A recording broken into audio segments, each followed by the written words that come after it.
Schönen guten Abend. Ich darf Sie sehr herzlich begrüßen zur Eröffnung der Future Lectures, der neuen Veranstaltungsreihe des Lebensministeriums. Mein Name ist Irmgard Stelzer vom Forum Umweltbildung und wir setzen gemeinsam mit Universitäten und Fachhochschulen österreichweit diese Future Lectures um. Wir freuen uns sehr, dass wir heute mit der Eröffnung hier an der WU sein dürfen und ich darf Fred Lux, den Nachhaltigkeitskoordinator der WU Wien, bitten, den heutigen Abend zu moderieren. Danke.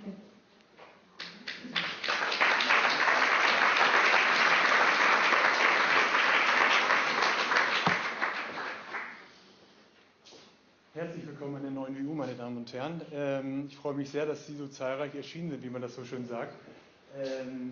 Ja, neue WU, das heißt neuer Campus, neue Architektur, das haben Sie alle schon gemerkt.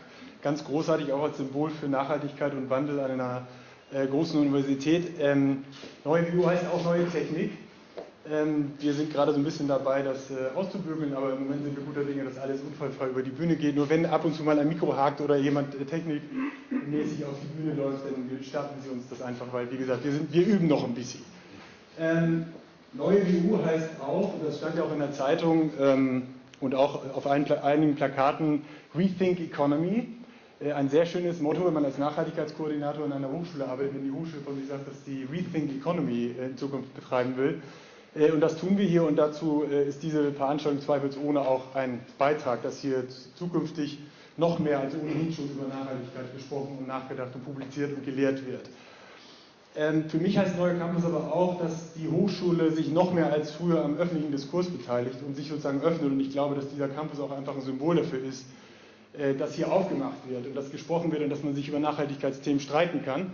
Und wir haben heute Nachmittag uns schon ein bisschen gestritten. Wir haben einen sehr interessanten Workshop, davon hören Sie nachher noch später. Jedenfalls freue ich mich sehr, dass wir hier eine sehr große Nachhaltigkeitsveranstaltung haben mit Dennis Meadows. Und jetzt gibt es eine Begrüßung und eine inhaltliche Einführung in die Reihe und dann gibt es den Vortrag von Dennis Meadows und dann haben wir eine Podiumsdiskussion mit sehr interessanten Gästen. Zunächst ein Mann, der als Forscher und Lehrer auch für Nachhaltigkeit ein wichtiger Begriff ist, der macht nämlich Non-Profit-Organization Forschung und ist auch ein sehr wichtiger Verbündeter für alle, die an der WU was zum Thema Nachhaltigkeit voranbringen wollen. Er ist Vizerektor für Personal, Professor Dr. Michael Mayer. Michael, du hast das Wort.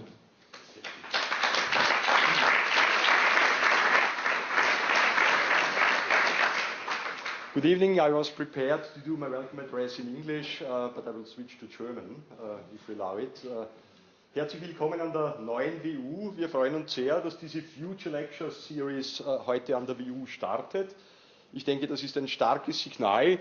Wir freuen uns sehr, dass wir viele Gäste hier begrüßen dürfen. Meine erste Frage an Sie wäre einmal, wer ist denn von Ihnen nicht an der WU arbeitend oder studierend tätig? Ja, das ist die überwältigende Mehrheit. Ziel Nummer 1 erfüllt. Herzlichen Dank. Ich darf Sie im Namen des Rektorats, auch im Namen von Rektor Badelt, ganz herzlich heute Abend am Campus der neuen WU begrüßen. Dass diese Auftaktveranstaltung für die Future Lectures heute hier stattfindet, ist für uns ein sehr willkommenes und ein sehr starkes Signal und wir danken den Veranstaltern ganz besonders dafür. Es ist ein noch stärkeres Signal, dass diese Future Lectures heute von Professor Dennis Meadows eingeleitet werden, der ja auch die Schirmherrschaft und die Patronanz über diese Serie hat. Ich weiß nicht, wer von Ihnen im Auditorium so alt ist wie ich. Ein paar sehe ich, die vielleicht so alt sein könnten. Dennis Meadows ist wohl der Name, der mit einer zentralen Publikation in den 70er Jahren verbunden ist. Das wissen Sie, die Grenzen des Wachstums. Er kann es höchstwahrscheinlich schon nicht mehr hören, dass er dauernd darauf angesprochen wird. Er ist einer der Experten im Bereich System Dynamics. Wir selber spielen zum Beispiel mit einem seiner Simulationsspiele mit den Fishbanks sehr oft in unterschiedlichen Lehrveranstaltungen. Also das heißt, wir wissen so in etwa, was Sie tun und wir schätzen das sehr. Sie haben zweifelsohne Meilensteine in diesem Bereich gesetzt, die auch heute noch solche Meilensteine sind und Sie tun das weiterhin.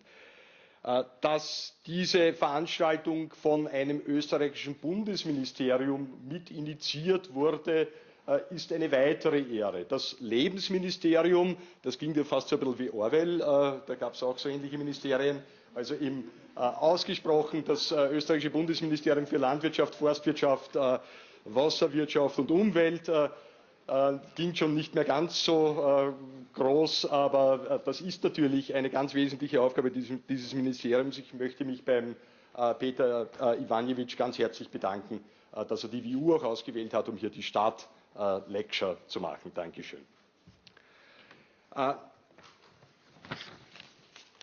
Nachhaltigkeit ist mit Sicherheit einer der zentralen Werte, den die neue WU sich auf die Fahnen geschrieben hat.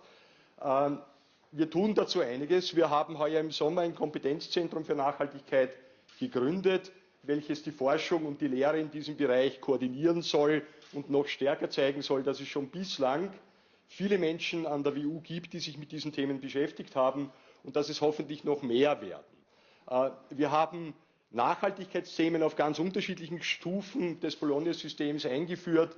Nicht zuletzt haben wir ein eigenes Masterprogramm eingerichtet, welches sich Nachhaltigkeitsthemen widmet.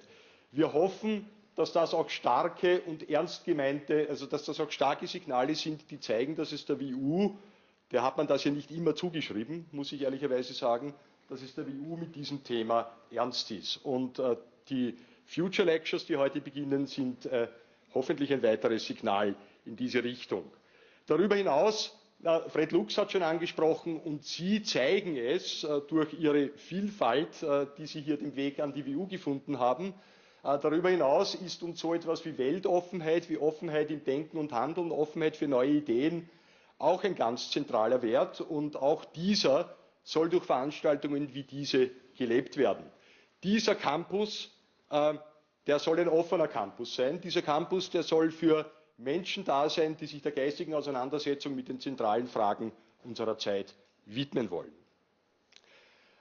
Dieser Campus, der ist nämlich nicht nur etwas, auf den wir ungeheuer stolz sind. Er erfüllt uns, gestatten Sie mir das altmodische Wort, er erfüllt uns auch mit Demut. Mit Demut gegenüber den Steuerzahlern und Steuerzahlerinnen, gegenüber den Bürgern und Bürgerinnen dieses Landes, die das hier möglich gemacht haben. Und wenn diese Demut nicht ganz einfach in bloßer Demut verbleiben soll, dann ist damit so etwas verbunden wie Verantwortung und Verantwortlichkeit. Und das ist eine ganz schöne Latte, die uns dieser Campus legt, und wir hoffen, dass wir dieser Verantwortung, die mit diesem Campus verbunden ist, gerecht werden können. Dass in diesen Future Lectures nicht nur die WU, sondern auch die BOKU und die Fachhochschule Joanneum involviert sind, dass darüber hinaus das Lebensministerium involviert sind, dass eine ganze Reihe von Plattformen, aber auch einzelnen Personen, die Experten und Expertinnen zu diesem Thema sind, hier mittun, das erfüllt uns auch mit Stolz, und das, glaube ich, passt auch sehr gut zu dem, wie die WU künftig werden will. Dass Bildungsorganisationen, Universitäten, Fachhochschulen hier eine zentrale Rolle in diesem Nachhaltigkeitsprozess spielen, das zeigt ganz einfach auch den zentralen Stellenwert für künftige Generationen, Verantwortung zu zeigen, Entscheidungen heute so zu setzen, dass künftige Generationen in ihren Bedürfnissen nicht beeinträchtigt werden. Ich denke mir, das ist eine Aufgabe, die gerade Bildungsorganisationen und gerade Universitäten besonders stark haben. Also ich bin immer tief beeindruckt über die Anzahl, wie Fred Lux schon gesagt hat. Sie sind viele, Sie sind höchstwahrscheinlich auch sehr gute Zuhörer heute am Abend, sehr freudige Mitdiskutanten. Ich freue mich sehr, dass Sie alle den Weg hierher gefunden haben, und ich wünsche Ihnen mit den Ideen von Professor Meadows und der anschließenden Podiumsdiskussion ganz einfach einen Abend, wo Sie viele Inspirationen mitnehmen können, viele neue Ideen mitnehmen können, und wo Sie dann nachher sagen, es hat sich gelohnt, dass ich am neuen Campus war, nicht nur, dass ich ihn einmal gesehen habe. Dankeschön.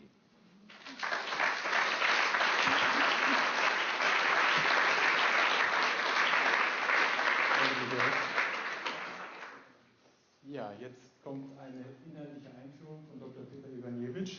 Herr Iwanjewitsch ist stellvertretender Abteilungsleiter im Lebensministerium. Er leitet den Bereich Bildung für nachhaltige Entwicklung und NGO-Management. Er ist aber auch ein Grenzgänger, und ich finde, das passt sehr gut zum heutigen Abend. Er hat eine viel beachtete Kolumne im Falter, das Tier der Woche. Und ich finde, wie gesagt, das passt unheimlich gut zu dem, was wir heute vorhaben, nämlich Praxis und Theorie und unterschiedliche Bereiche miteinander zu verbinden. Und er ist die Initiator dieser Reihe, das muss man auch dazu sagen. Und das ist, glaube ich, ich freue mich sehr, dass Sie das jetzt hier persönlich inhaltlich einführen. Sie haben die Idee gehabt, wesentlich zu dieser Reihe. Deswegen, bitteschön.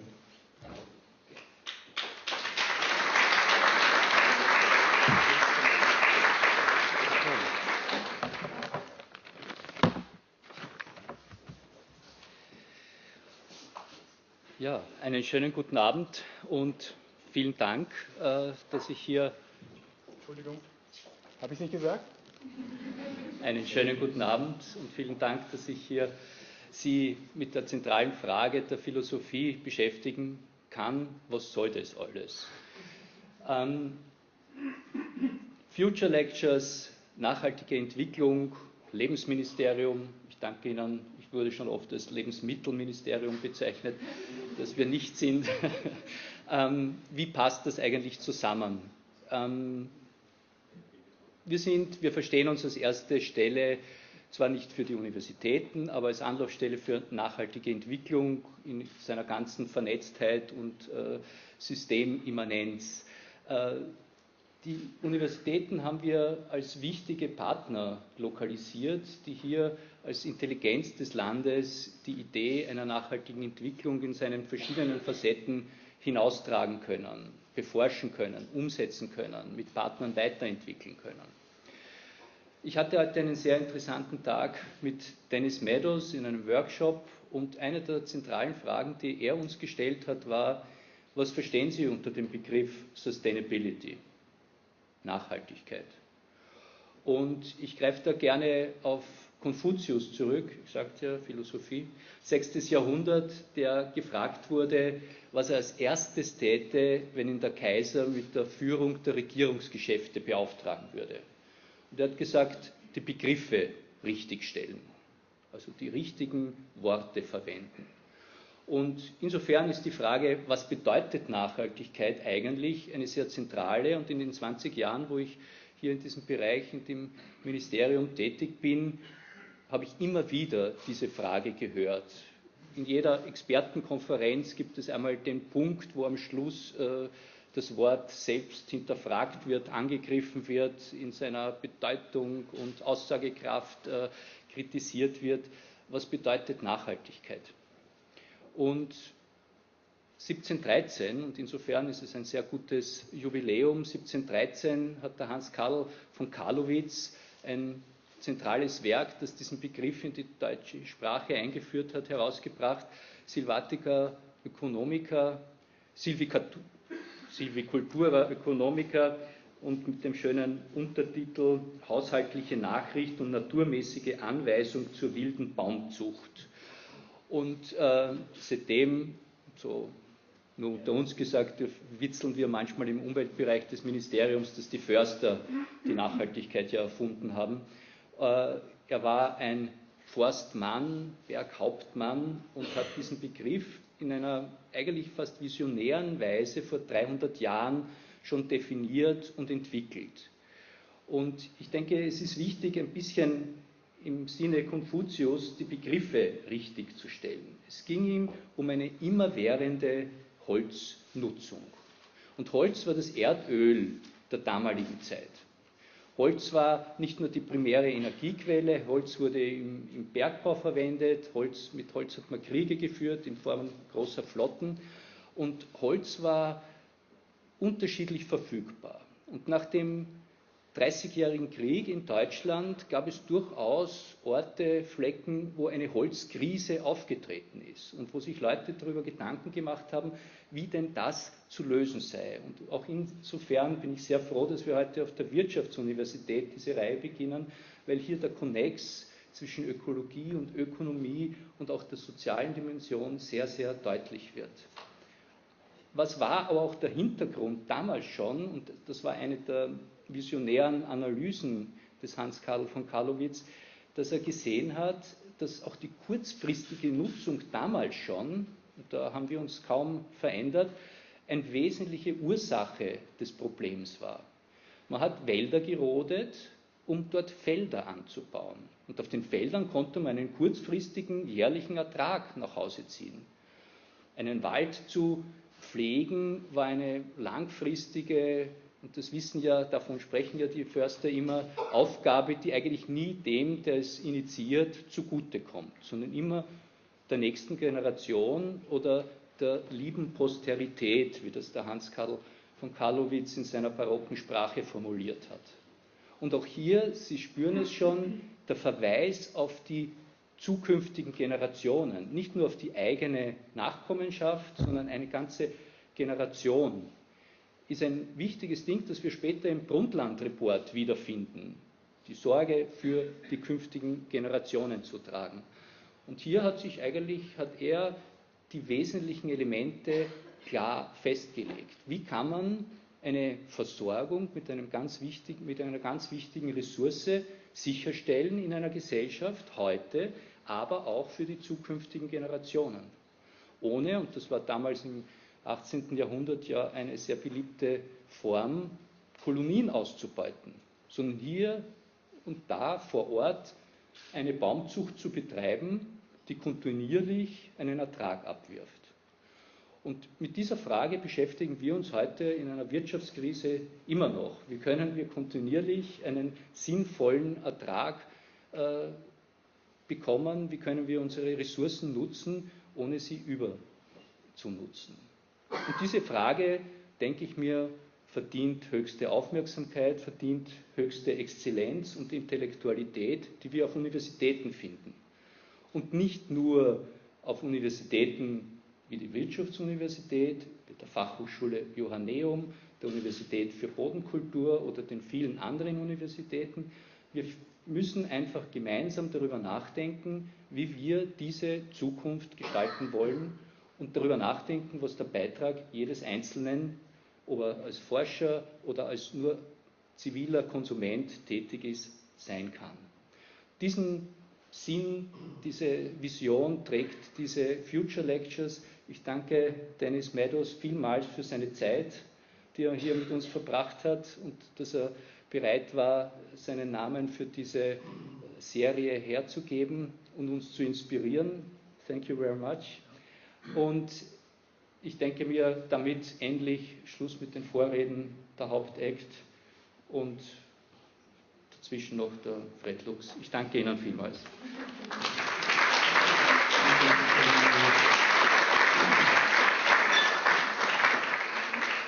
Genau, wirklich hervorragend, vielen Dank.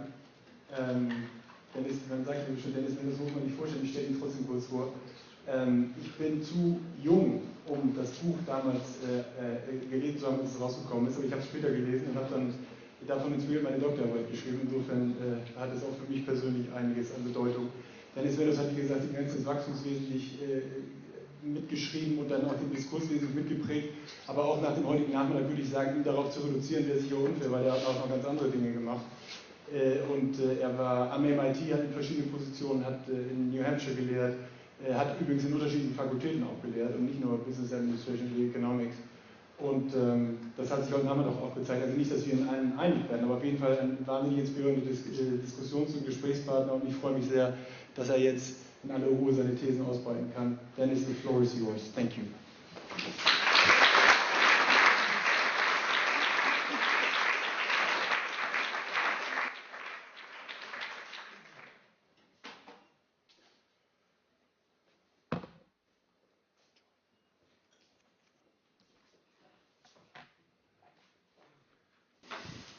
So, guten Abend.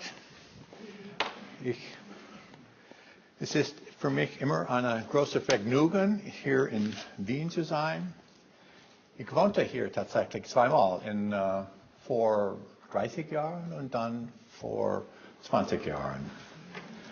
Leider habe aber mein Deutsch nicht so viel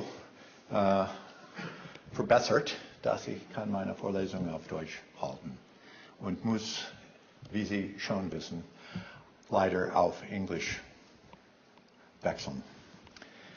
Ich bitte, dass Sie mir entschuldigen. First, I'd like to ask, how many of you heard me give a lecture before? Raise your hand. Oh, good, not so many. it's always a problem, especially in Vienna, if you have people coming again and again to the lecture.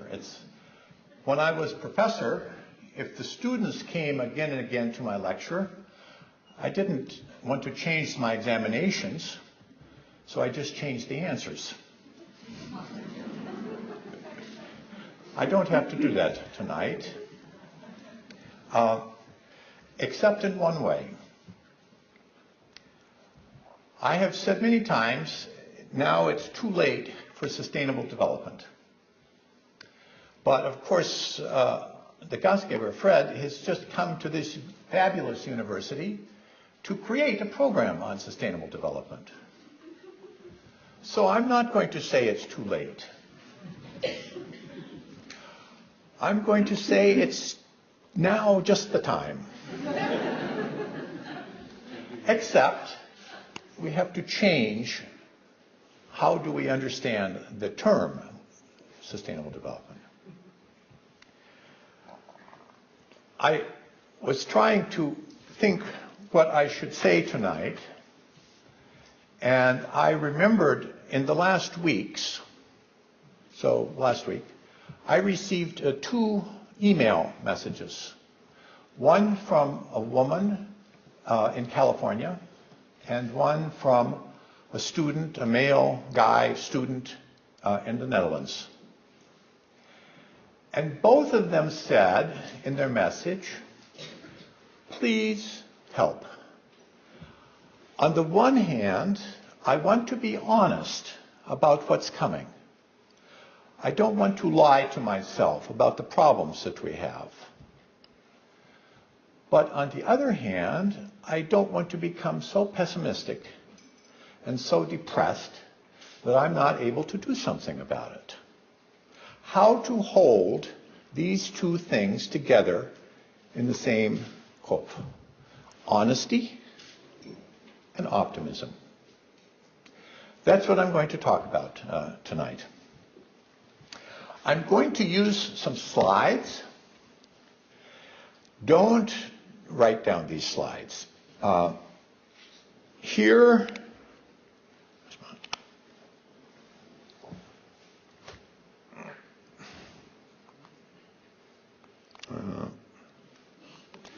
here's my email address. If you want these slides, write me. I send them to you. No problem. If you don't want them, write me and tell me why you don't want them. Then I'll make them better. Okay. So the main ideas for tonight. First of all, in 1972, mentioned already, our study where we talked about the long-term future. From 1900 up until the year 2100, over 200 years. We said in 1972, 2 possibilities for the future, generally. Overshoot and collapse, or sustainability. To achieve sustainability requires a strategy of adaptation, anpassung. Unfortunately, and we're very good. This university is teaching how to adapt to the world. But sometimes our strategies for anpassung change in ways which make them less effective. So our strategies to achieve sustainable development fail. I will mention that tonight, hoping that we can avoid these problems.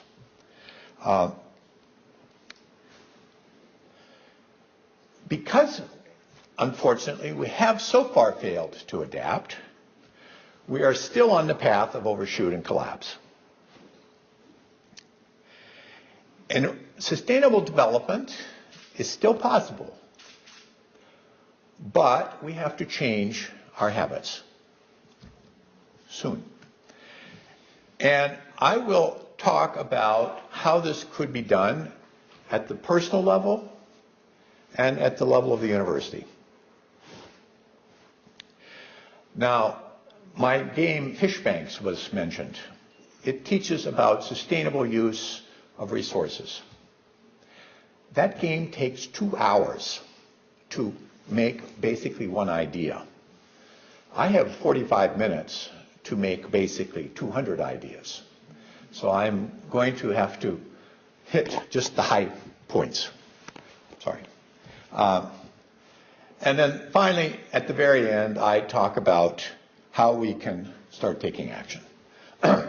So in 1972, our computer model, which I developed with a team of 16 scientists over 2 years, showed 2 general possible futures. From 1900 up until 2100, it's the same, both cases the same. This we could call overshoot, and this we could call sustainability. Notice they are the same in this period because that's history.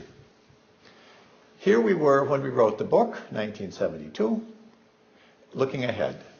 And in 1972, we said there's still about 40 or 50 years of growth coming. During this period, we have to change our habits to adapt to limits. If we do that, we could imagine to have such a future like this. If we don't, then the future is something more like this. Although notice, this is not the end of our species. This is not total catastrophe. It's problems. But the people, the industry, the food, they are greater in 2100 than they were in 2000. So this is, it shows that things don't go up forever, but it's not disaster. Okay. Now, we have to adapt. We have to change. What does it mean, adapt? Now, I'm going to give you a couple theoretical diagrams. Don't worry too much about them. I explain. The main point is in the words. This is adaptation, anpassung. I use it in a very general way. Health means something that you want. It could be how well you feel, how much money you have in the bank, how good is your relationship with your friends, how many students are coming into your university. Whatever is good, that's health. And if it gets worse, that's a problem. So problems influence health. And this negative sign only means they go in the opposite direction. So if the problem gets bigger, the health gets smaller. After a while, you see your health. There's always a difference between the reality and what you see. And you have some goal for your health. Some desire how much do you weigh, some desire how rich are you, some desire how enthusiastic are your students, whatever. When the difference between what you perceive and what you desire becomes big, there's a difference, that's a problem. A problem is a difference between what you have, what you think you have, and what you want. So you take action. This has a result. Hopefully, the result makes the problem smaller, and so your health goes back up. This is adaptation. Technically speaking, it's a negative, adaptive, homeostatic loop. And we use these in really millions of ways every day.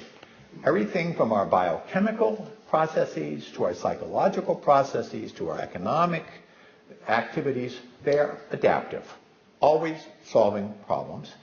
And typically, it works very well. But there are delays. Here I just put little red boxes. Everywhere there is a delay. When the problem starts, it can take some time before it actually influences your health. For example, if I drink now some toxic chemical, it can take 15 or 20 years before I get cancer. If the university increases tuition, it can take some years before the student numbers start to go down. And so there's a delay all the way around. These delays have very important implications. I was trying to think how to show you the implications, and it's very difficult to talk. So I invented a new game, and tonight it's the first time in history anybody used this game. So give me some patience. We're going to try it.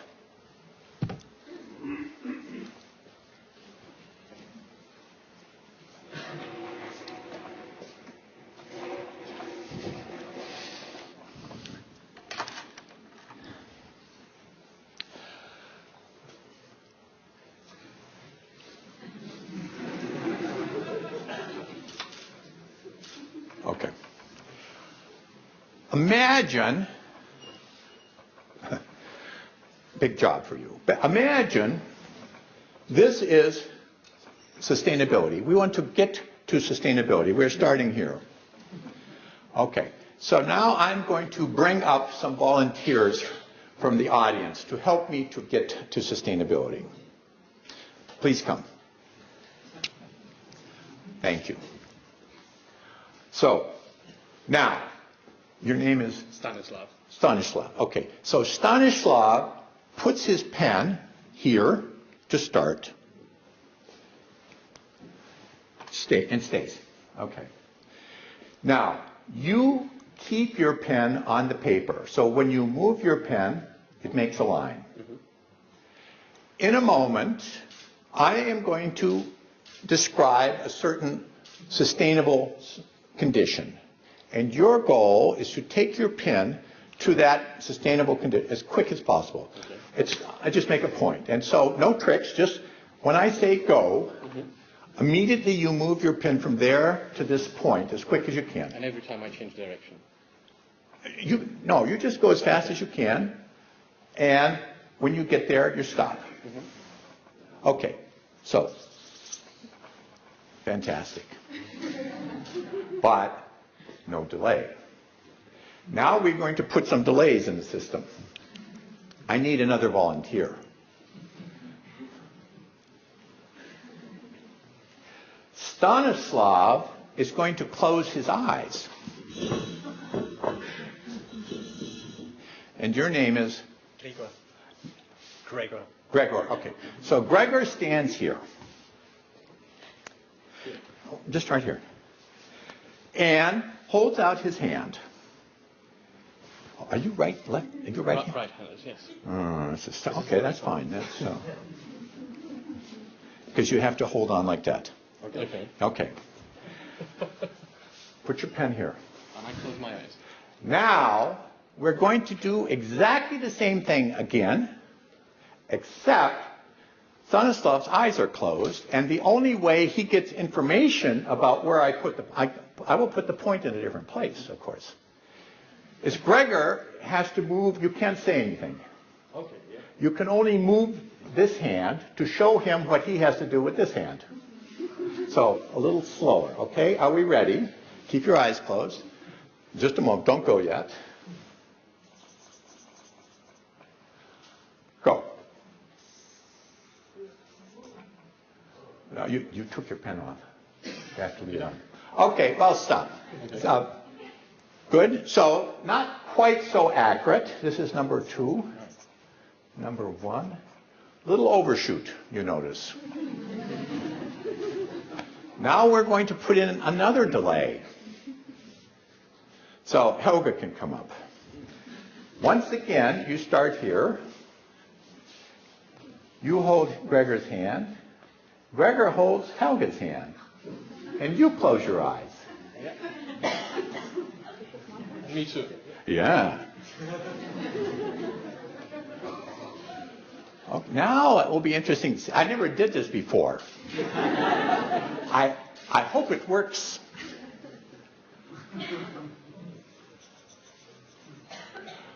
Go.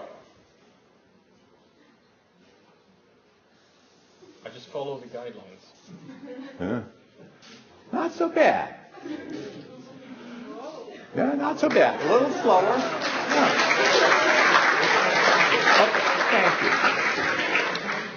I could put that, you can sit down. I could put in some more delays because in real life, remember, here I'm showing 6 delays. With climate change, for example,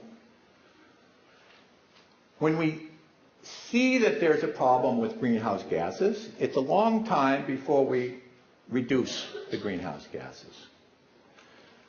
Big delay.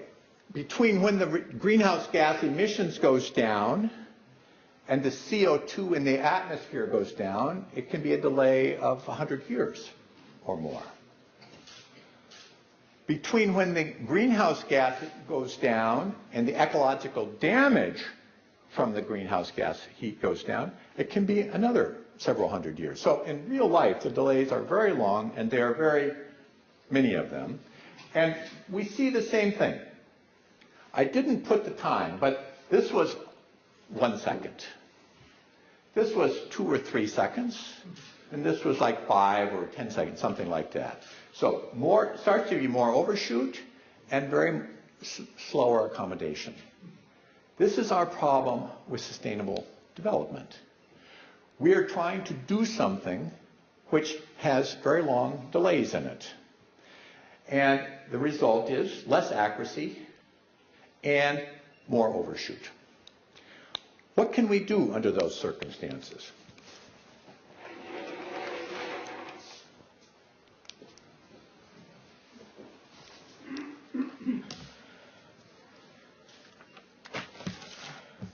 Well, we have to make because of the long delays, there's a tendency coming from the politicians and others to do it in a different way.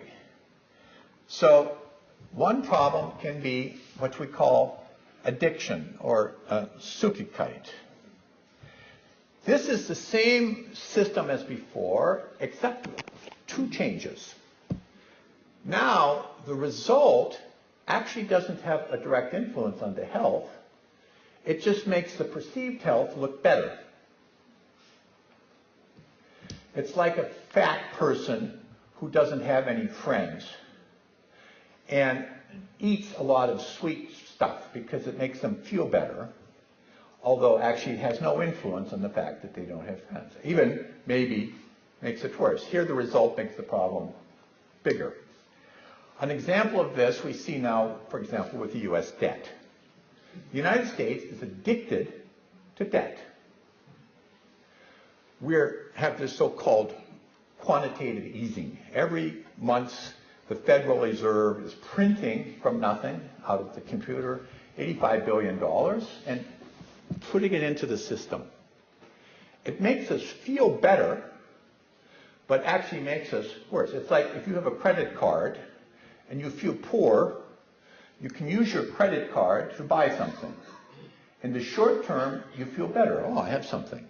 But then the bill comes, and you see actually you are worse off than you were before. You become addicted to credit, or addicted to pesticides, or addicted to many things. So one possibility is adaptation becomes addiction, and then it doesn't work for you anymore. This is happening now in the United States. Another possibility, another way for the adaptation to fail is what I call acceptance, or it means, I don't know, Anpassung or something like that, where, see, this difference is what makes you unhappy.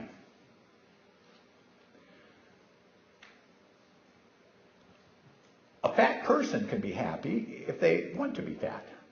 You know, but if they want to be skinny, then they will be unhappy. So 2 ways to make this difference go to 0.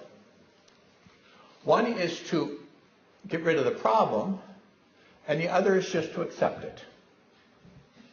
And this is what we are doing, for example, with global population. Everybody knows global population is a problem, but we just get used to it. Now we don't anymore talk about global ends, and the result is it just goes up and up. This is not adaptation. This is when the adaptive system doesn't work anymore.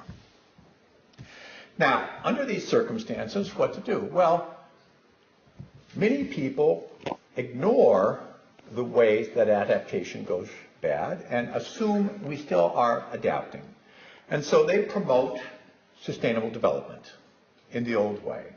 And if you ask them what does it mean, well, they maybe give you the Brundtland. Peter mentioned the Brundtland definition. It's a wonderful definition politically. It's development that meets the needs of the present generation without compromising the ability of future generations to meet their own needs. I mean, this is absolutely fantastic. What politician wouldn't like to have such a thing? I can give you now everything you want, and plus, I don't take anything away from the future. Politically, it's wonderful. Physically, it's ridiculous.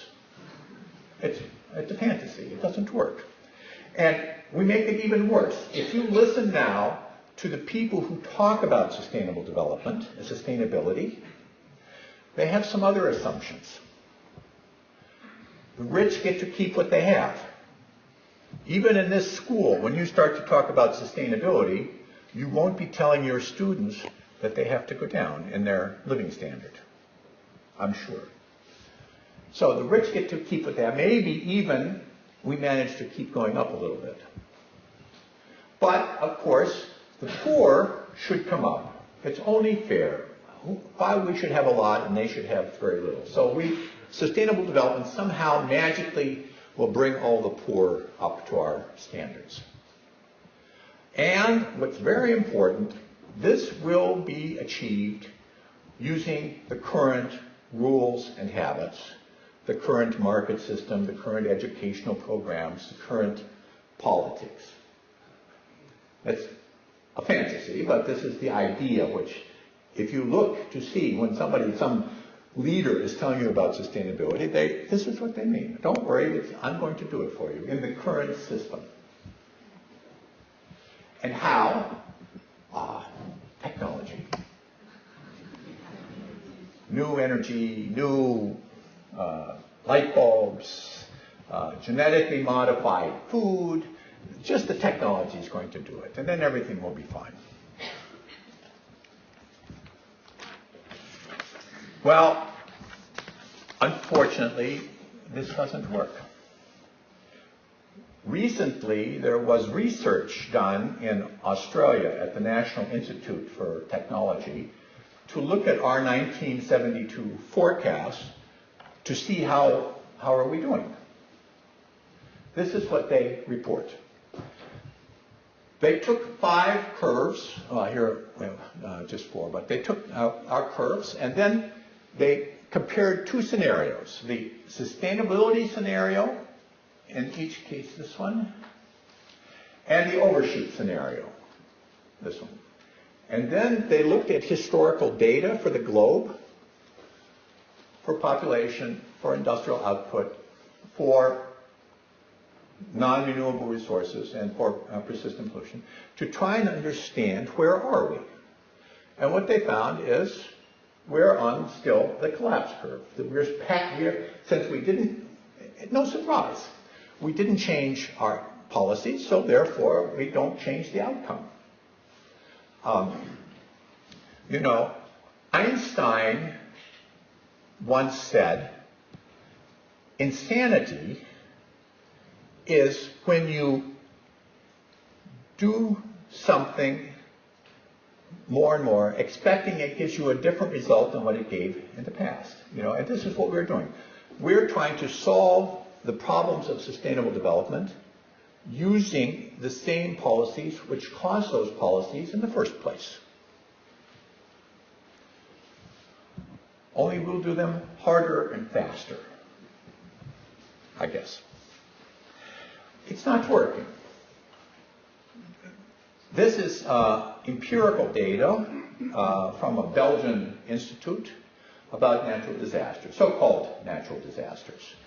Actually, they are human-made disasters, but from 1900 up until 2010. And you see it goes from roughly 0. Now, every year we are experiencing something like 400 or 500 so-called natural disasters.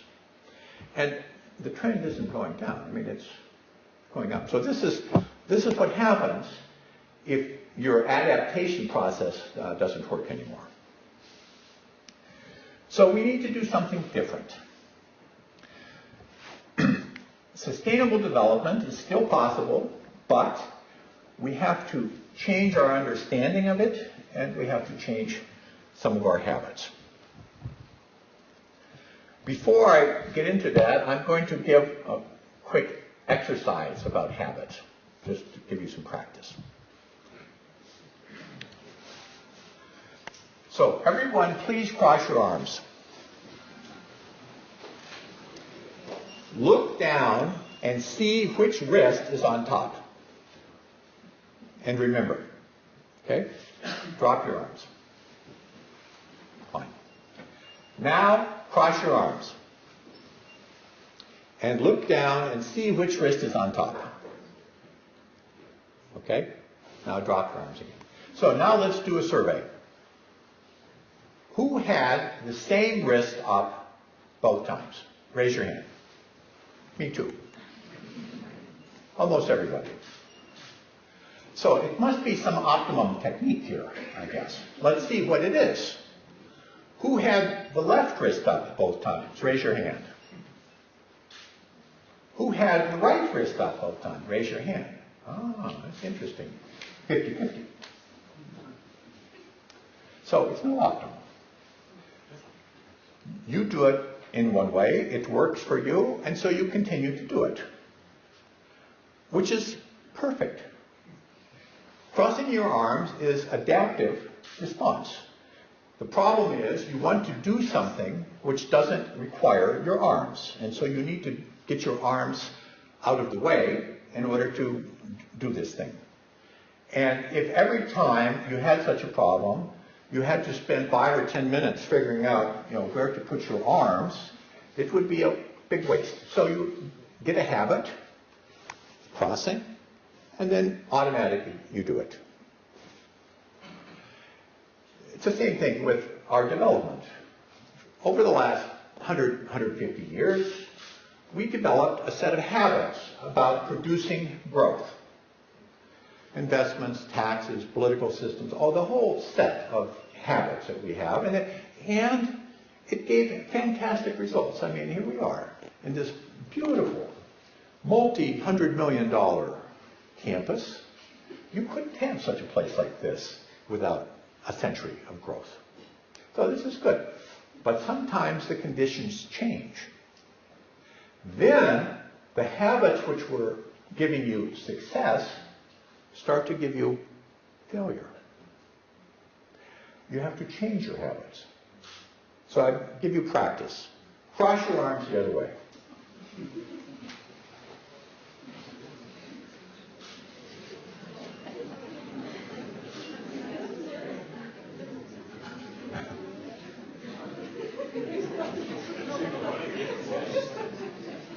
Almost everyone is able to do it. And it shows 3 things, which are also true about habits for sustainable development. 1, it's possible.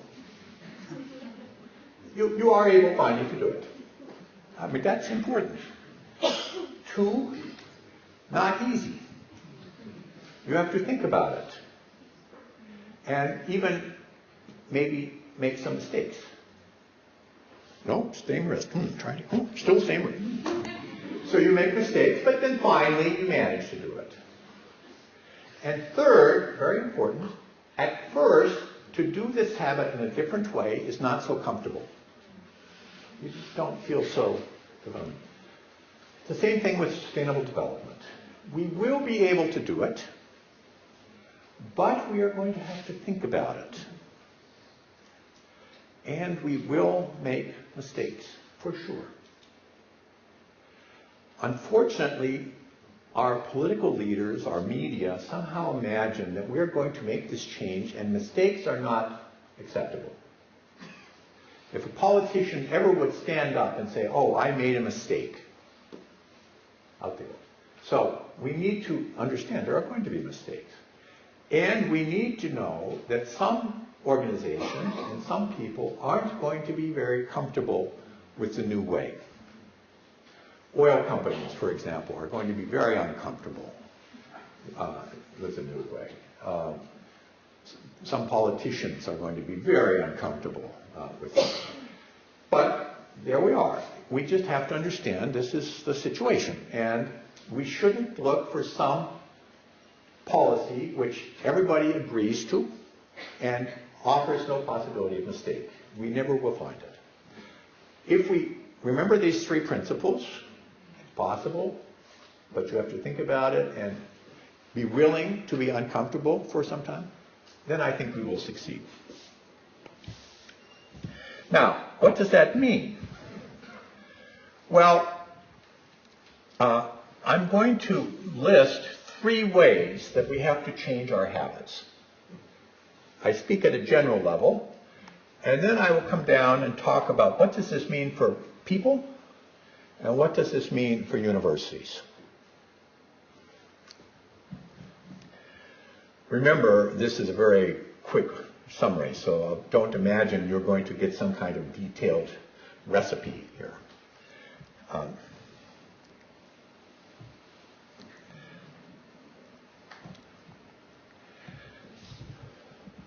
I say that we redefine sustainable development. Notice I made just a couple changes in the Brundtland definition. Sustainable development is development that prepares the present system, and this system means the person or the organization or whatever complex thing, to deal with the shocks and chaos that are coming, but to do it in ways that minimally compromise the ability of future generations to meet their own needs. That is to say, we're trying to create resilient systems.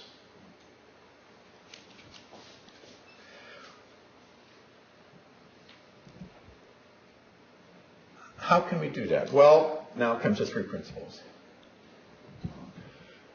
First of all, we have to give up the habit of trying to be more and more efficient. Efficiency is good, but it's not the only goal. We should be willing to do things which give resilience, even if we have to give up a little efficiency. Resilience is the ability to continue providing essential functions after receiving a shock. So you can talk about a resilient city, which comes back quickly after an earthquake, or a resilient person who comes back quickly after they lose their job or their partner, or a resilient school, which comes back quickly after it loses its government support, and so forth. And resilience exists at all levels: food, transport, healthcare, warmth, and so forth. And at the corporate level, it's such things like profit, market share, employment, reputation, dedication, and so forth. These are measures of what can suffer if you are not resilient. Efficiency is a little different. It's the amount of output that you get from a unit of input. And since you normally have to pay for the inputs, and you want to reduce your costs, there's a strong pressure, again, at the level of the person or the organization, to try and increase the efficiency, to get more from less. For example, with a car, how many kilometers you get per liter of petrol. We talk about the efficiency of the labor force, how many euros of output you get for each hour of labor. You can talk about the efficiency of your house. How many hours of warmth does it give you for every BTU of heat that you're putting into it? We talk about the efficiency of the agricultural system, how many kilograms of food you get for it, etc. These are measures of efficiency. And the way you measure resilience is the following way. Take the system, if it's a person or a home or a farm, doesn't matter, whatever is your system, and put a circle in your mind, put a circle around the system. And then identify everything which has to go in and everything which has to go out. Essential inputs, essential outputs. I give some examples. Resilience means that if one of these flows stops, you don't have big consequences. Take Vienna, for example. If the Russian gas pipeline suddenly stops, what are the problems created in Vienna? Well, for an hour or two, no problem. For days, you start to get nervous. 2 months, catastrophe. So this is a measure of how resilient is the city. Or take your person. Suppose your income stops. If it stops for a couple of hours, it's no problem. If it stops for a couple of years, that's a problem, typically. And so to increase resilience means two things. Either that you can increase the length of time that you can accept the interruption, or that you reduce the consequences of the interruption. I give an example. I'm now working very hard to increase the resilience of my own lifestyle. So I have a wood stove in my house. I get my heat from wood. And it means that when the fossil fuel system stops, I am able to use wood for cooking and for heat. That's a redundant system. In my basement, I put a big room where I have some food. It means, normally I don't use this food. It's actually bad food, but so I don't like it. But it means if suddenly the supermarket system stops, it's not a big problem for me. And it's not, incidentally, it's not such an amazing idea that it would stop, because the supermarket system is depending on trucks. And if something happens to diesel fuel, the trucks stop. If the trucks stop, the food quits coming into the system, and then after a short period of time, you start to have problems. So this is how you think about sustainability, and actually it's very useful at the personal level to do this for yourself, or for your family, or for your household, or for your organization, or for your university.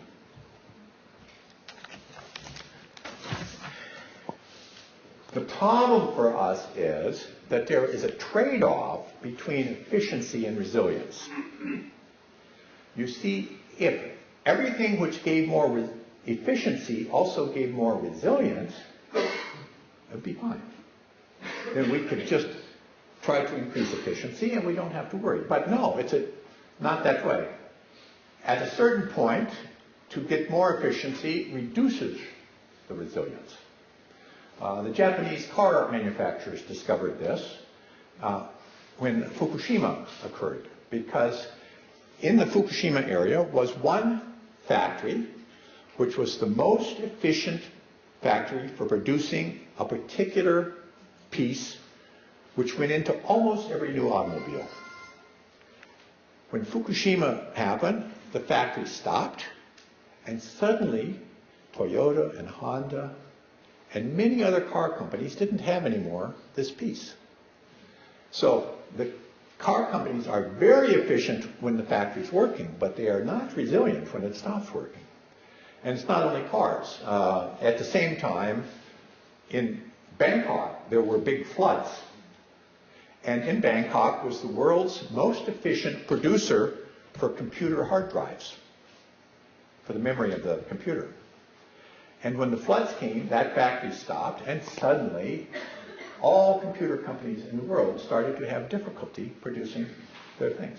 So now, in Japan, those same executives who used to try to understand how to get more efficiency start to talk about how to come back a little bit, give up a little efficiency in order to get much more resilience.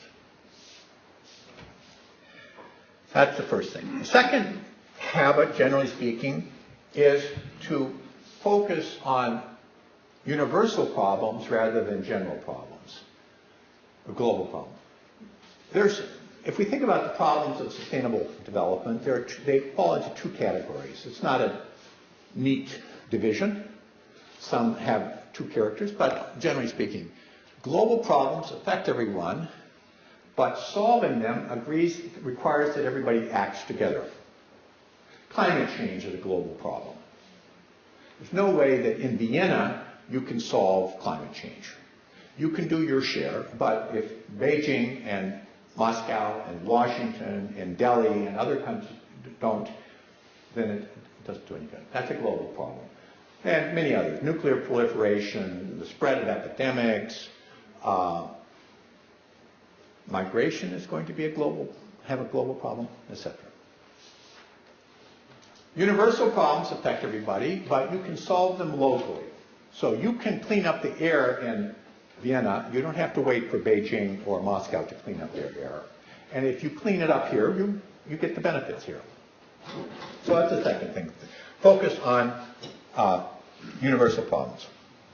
And the third thing, quit trying to find what I call the magic button. Everyone wants to have a magic button, and if they push the magic button, everything will be okay. It doesn't happen that way. I give one example from climate change. So we know that climate change is being caused by greenhouse gas emissions. One of those greenhouse gases is CO2. It's not the most important one, but it's an interesting one. So let's look at it. CO2 is caused by 4 factors. The number of people, the amount of capital or living standard for each of those people, the energy required to operate the capital, and the amount of fossil fuel, or the percent of fossil fuel which is in that energy. Okay? So we are making good progress over here. We are making our capital more efficient. For example, cars can go further with gasoline. Light bulbs get more lumens per watt hour, and so forth and so on. And we are improving renewable energy. So decreasing the percentage of energy which comes from fossil fuels. But we don't do anything over here. We don't think about the population, and we don't think about the living standard. So they keep growing, and we are working over here, and the result is it keeps going up. There are no simple solutions. We have to work both on the technical side, also on the social and cultural side. And a third general habit is with respect to time perspectives. We have to look far ahead. I talk about 2 kinds of problems, easy and hard. So imagine that we are here now and we want to be there later. Up is better, let's say in this case. And this is time. And this is the next evaluation. This is the next time the person who is taking the action is going to be evaluated. It's the next time the politician has an election, or the next time the student has an examination, or the next time the corporate leader has to report the profits of the company, or the next time the dean has to tell how many students are taking courses in their division, whatever. For easy problems, the things which make it solve the problem, really get you where you want to go, also make things look better in the short term. They're easy to solve. Our current market, our current political system actually solves these easy problems quite well. We don't have to worry about them. But sustainability involves a different kind of problem, hard problems. Here, the things which look good at the next evaluation are actually disastrous. And the opposite. In order to get what we want, we have to go through a period where it seems to be worse. The financial system absolutely is in this situation now. You know, in order to build a healthy financial system, we're going to have to tolerate bank failures, defaults on bonds, many things which over the short term cause it to look bad. The only way you can come through this is if you move out past the point of next evaluation and start looking out here where actually the good policies start to look better. This can be, in climate change, I don't know, it can be decades. So those are the 3 things we have to do.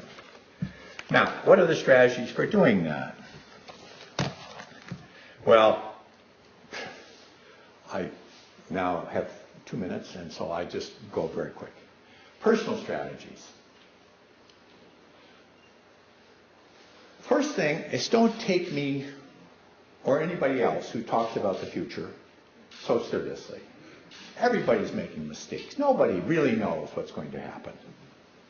So don't become so pessimistic just because some person tells you there's going to be a problem. They may be wrong.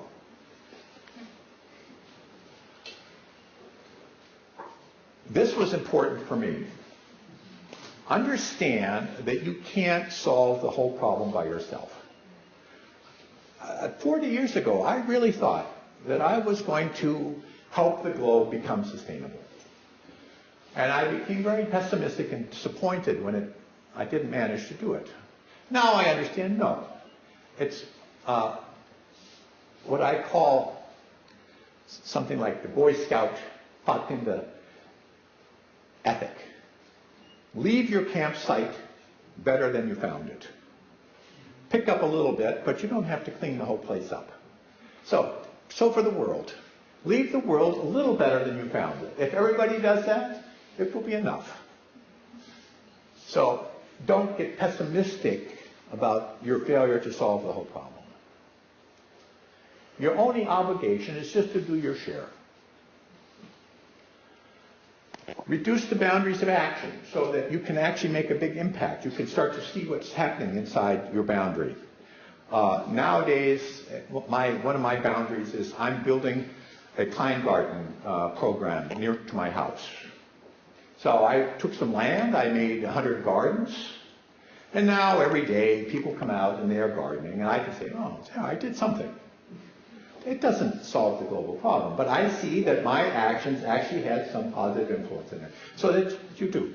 Paul Ehrlich wrote books about global population problems, and I said to Paul Ehrlich, how do you manage to stay happy under these conditions, because nobody is stopping the population growth? And he said, I study butterflies. He's one of the world's leading butterfly specialists. In that field, he is excellent, and he can be very happy about what he knows about butterflies. He still writes about population, but not every day. Sometimes. Create personal space. I have a friend, a young woman in Indonesia, and she came to me one time, and she was crying. Actually, she was physically crying. And I said, Ani, what's the problem?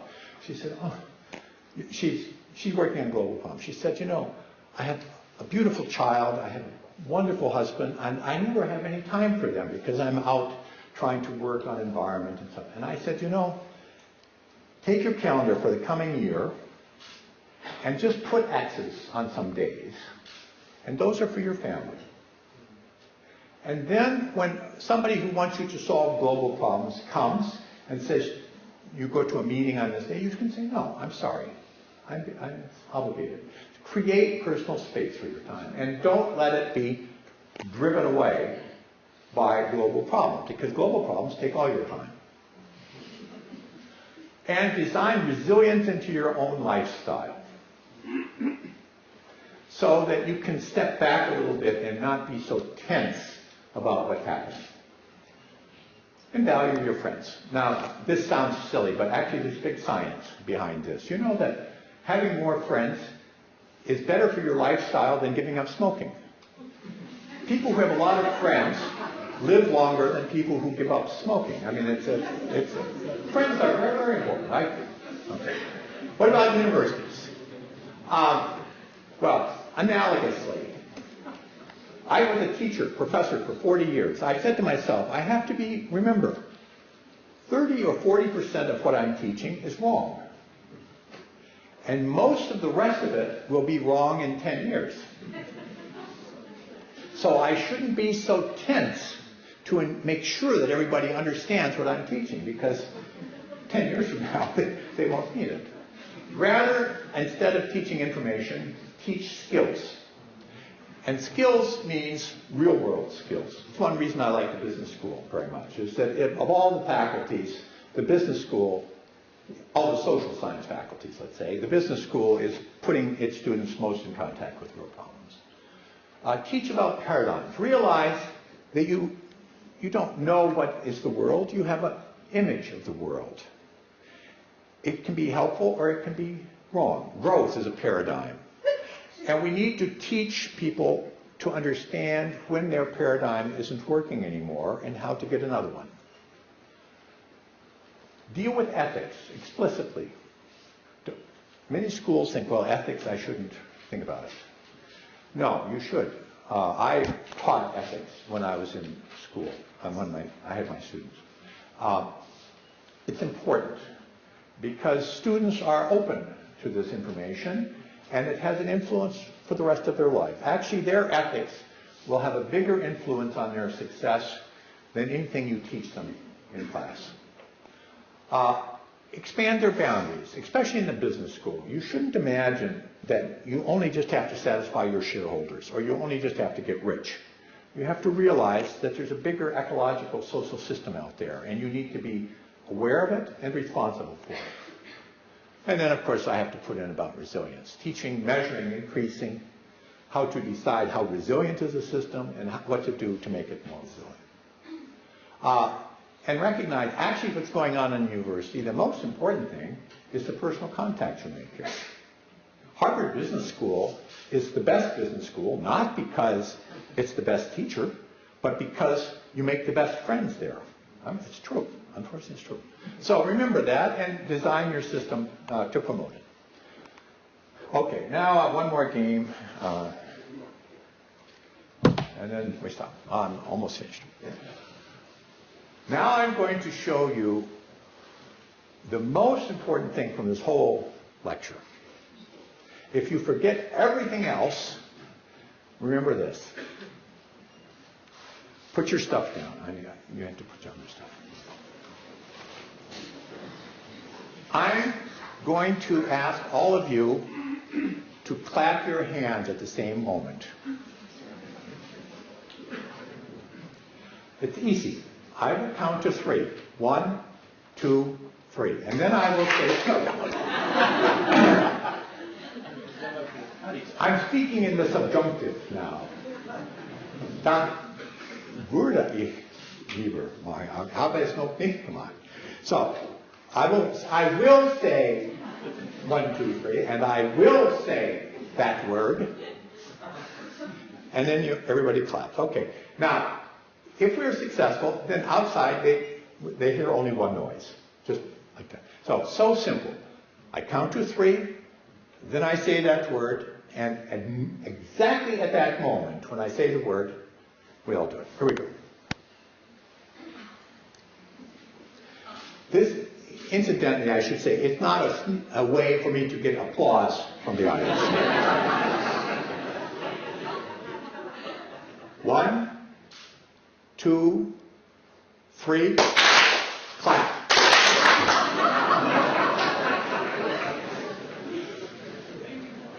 Notice something. This is very important.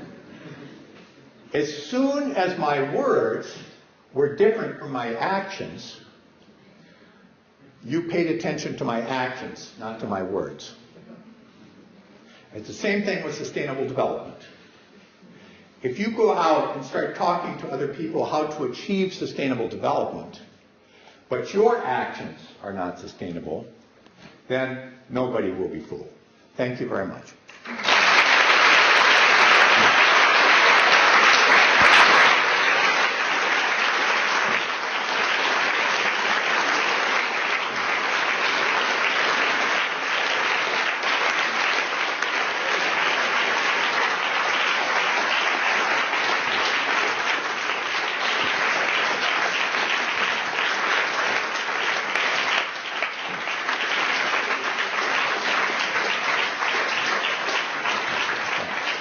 Ich freue mich auf ein sehr interessantes Podium und hoffe, dass dieses Mikro bleibt. In dieser Sekunde funktioniert es nicht.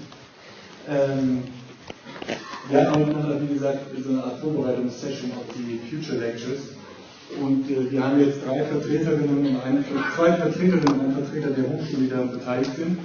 Die würde ich jetzt gerne aufs Podium bitten. Zunächst Helga Komproll. Helga Komproll.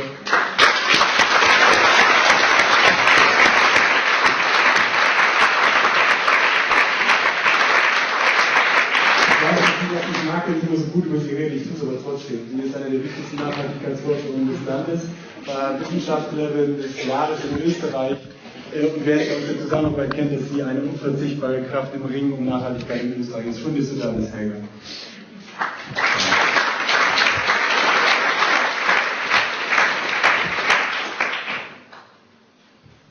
Eine von mir sehr geschätzte Kollegin ist die nächste, das ist die Professor Dr. Sigrid Stagel, und die hat sicherlich mehr für die Nachhaltigkeit an der EU getan als die meisten anderen Leute. So wie wo wir jetzt stehen, das verdanken wir ganz wenig Sigrid Stagel. Ich freue mich sehr, dass du da bist, Professorin für biologische Ökonomie. Bitte, Sigrid Stagel.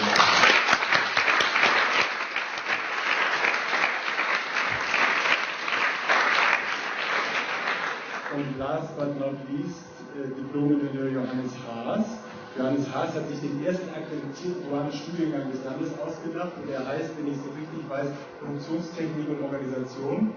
Der verbindet, und auch das passt sehr gut zu unserer Lecture, der verbindet Theorie und Praxis und Hochschulausbildung und hat jetzt einen neuen Vertiefungsschwerpunkt, eine Vertiefung sich ausgedacht, nachhaltiges Lebensmittelmanagement, und damit ist er auch in dieser Vorlesungsreihe Future Lectures vertreten. Ich schlage vor, wir lassen Dennis jetzt kurz ausholen und wir fangen kurz an, einfach mal zu erzählen, was die jeweiligen Hochschulen machen, damit wir überhaupt wissen, wo wir reden, also was es eigentlich konkret heißt, was wir in den Future Lectures machen. Und ich bitte euch und Sie dann kurz auch das Datum dazu zu sagen, das haben wir vorhin nicht vergessen, also kurz nochmal und am Ende dann auch nochmal, wann findet das statt, was machen wir und wo machen wir das. Herr Haas, wollen Sie anfangen? Ja, vielen Dank. Unsere Veranstaltung wird in Graz also ich bin an der FH in Graz, kleine Hochschule im Vergleich zu den anderen, wir haben 4.500 Studierende, aber immerhin in 46 verschiedenen Programmen. Unsere Veranstaltung wird am 10. Dezember sein. Unser Thema ist nachhaltige Lebensmittel. Wir haben heute noch eine Nachbesprechung gehabt, um dieses Thema sehr griffig zu gestalten, und im Moment haben wir einen Favoriten, der heißt im Moment Sustainable Future geschrieben und ein Untertitel Essen in Beziehung. Und dieses Essen in Beziehung ist heute entstanden, also Future ist so ein Kunstwort der Studierenden. Ich bin heute mit 5 Studierenden und einer Kollegin da, und die Studierenden organisieren diese Veranstaltungen selbst, bringen uns eure Ideen ein, und dann möchte ich mir da gerade anhängen. Das Essen in Beziehung ist heute entstanden, weil eine der wichtigen Erkenntnisse, die wir gehabt haben, ist, man kann nicht von nachhaltigen Technologien reden. Man kann nicht davon reden, Solarkollektoren sind nachhaltig und eine Ölheizung nicht. Bio-Lebensmittel sind nachhaltig und irgendwas vom Spar oder vom Biller nicht, sondern es hängt davon ab, wie wir damit umgehen. Also diese Beziehungskomponente ist uns heute sehr, sehr wichtig geworden. Und das, was wir an der Fachhochschule versuchen umzusetzen und wo wir uns vielleicht ein bisschen leichter tun, ist ständig in dieser Beziehung zu sein. Unsere Studien werden gegründet aus einem Bedarf des Arbeitsmarktes, aber auch aus einem Bedarf oder einer Faszination der jungen Leute. Wir sind ständig in Kontakt mit den Schulen, wo unsere Studierenden herkommen. Wir haben auch eine Schülerin einer HLW in unserem Studierendenteam, die ihr Matura-Projekt mit Kolleginnen dort macht. Das sind einfach für uns wichtige Partner, genauso wie der Arbeitsmarkt es auch ist. Und da tun wir uns als junge, flexiblere Hochschule vielleicht ein bisschen leichter auch auf das einzugehen. Und davon können wir ein bisschen erzählen, wenn das heute noch gefragt wird. Wir freuen uns auf jeden Fall, dass wir da sein dürfen, dass wir nach Wien kommen dürfen. Und es war halt schon faszinierend, von den Nachhaltigkeitsinitiativen an der BOKU und von der WU zu hören.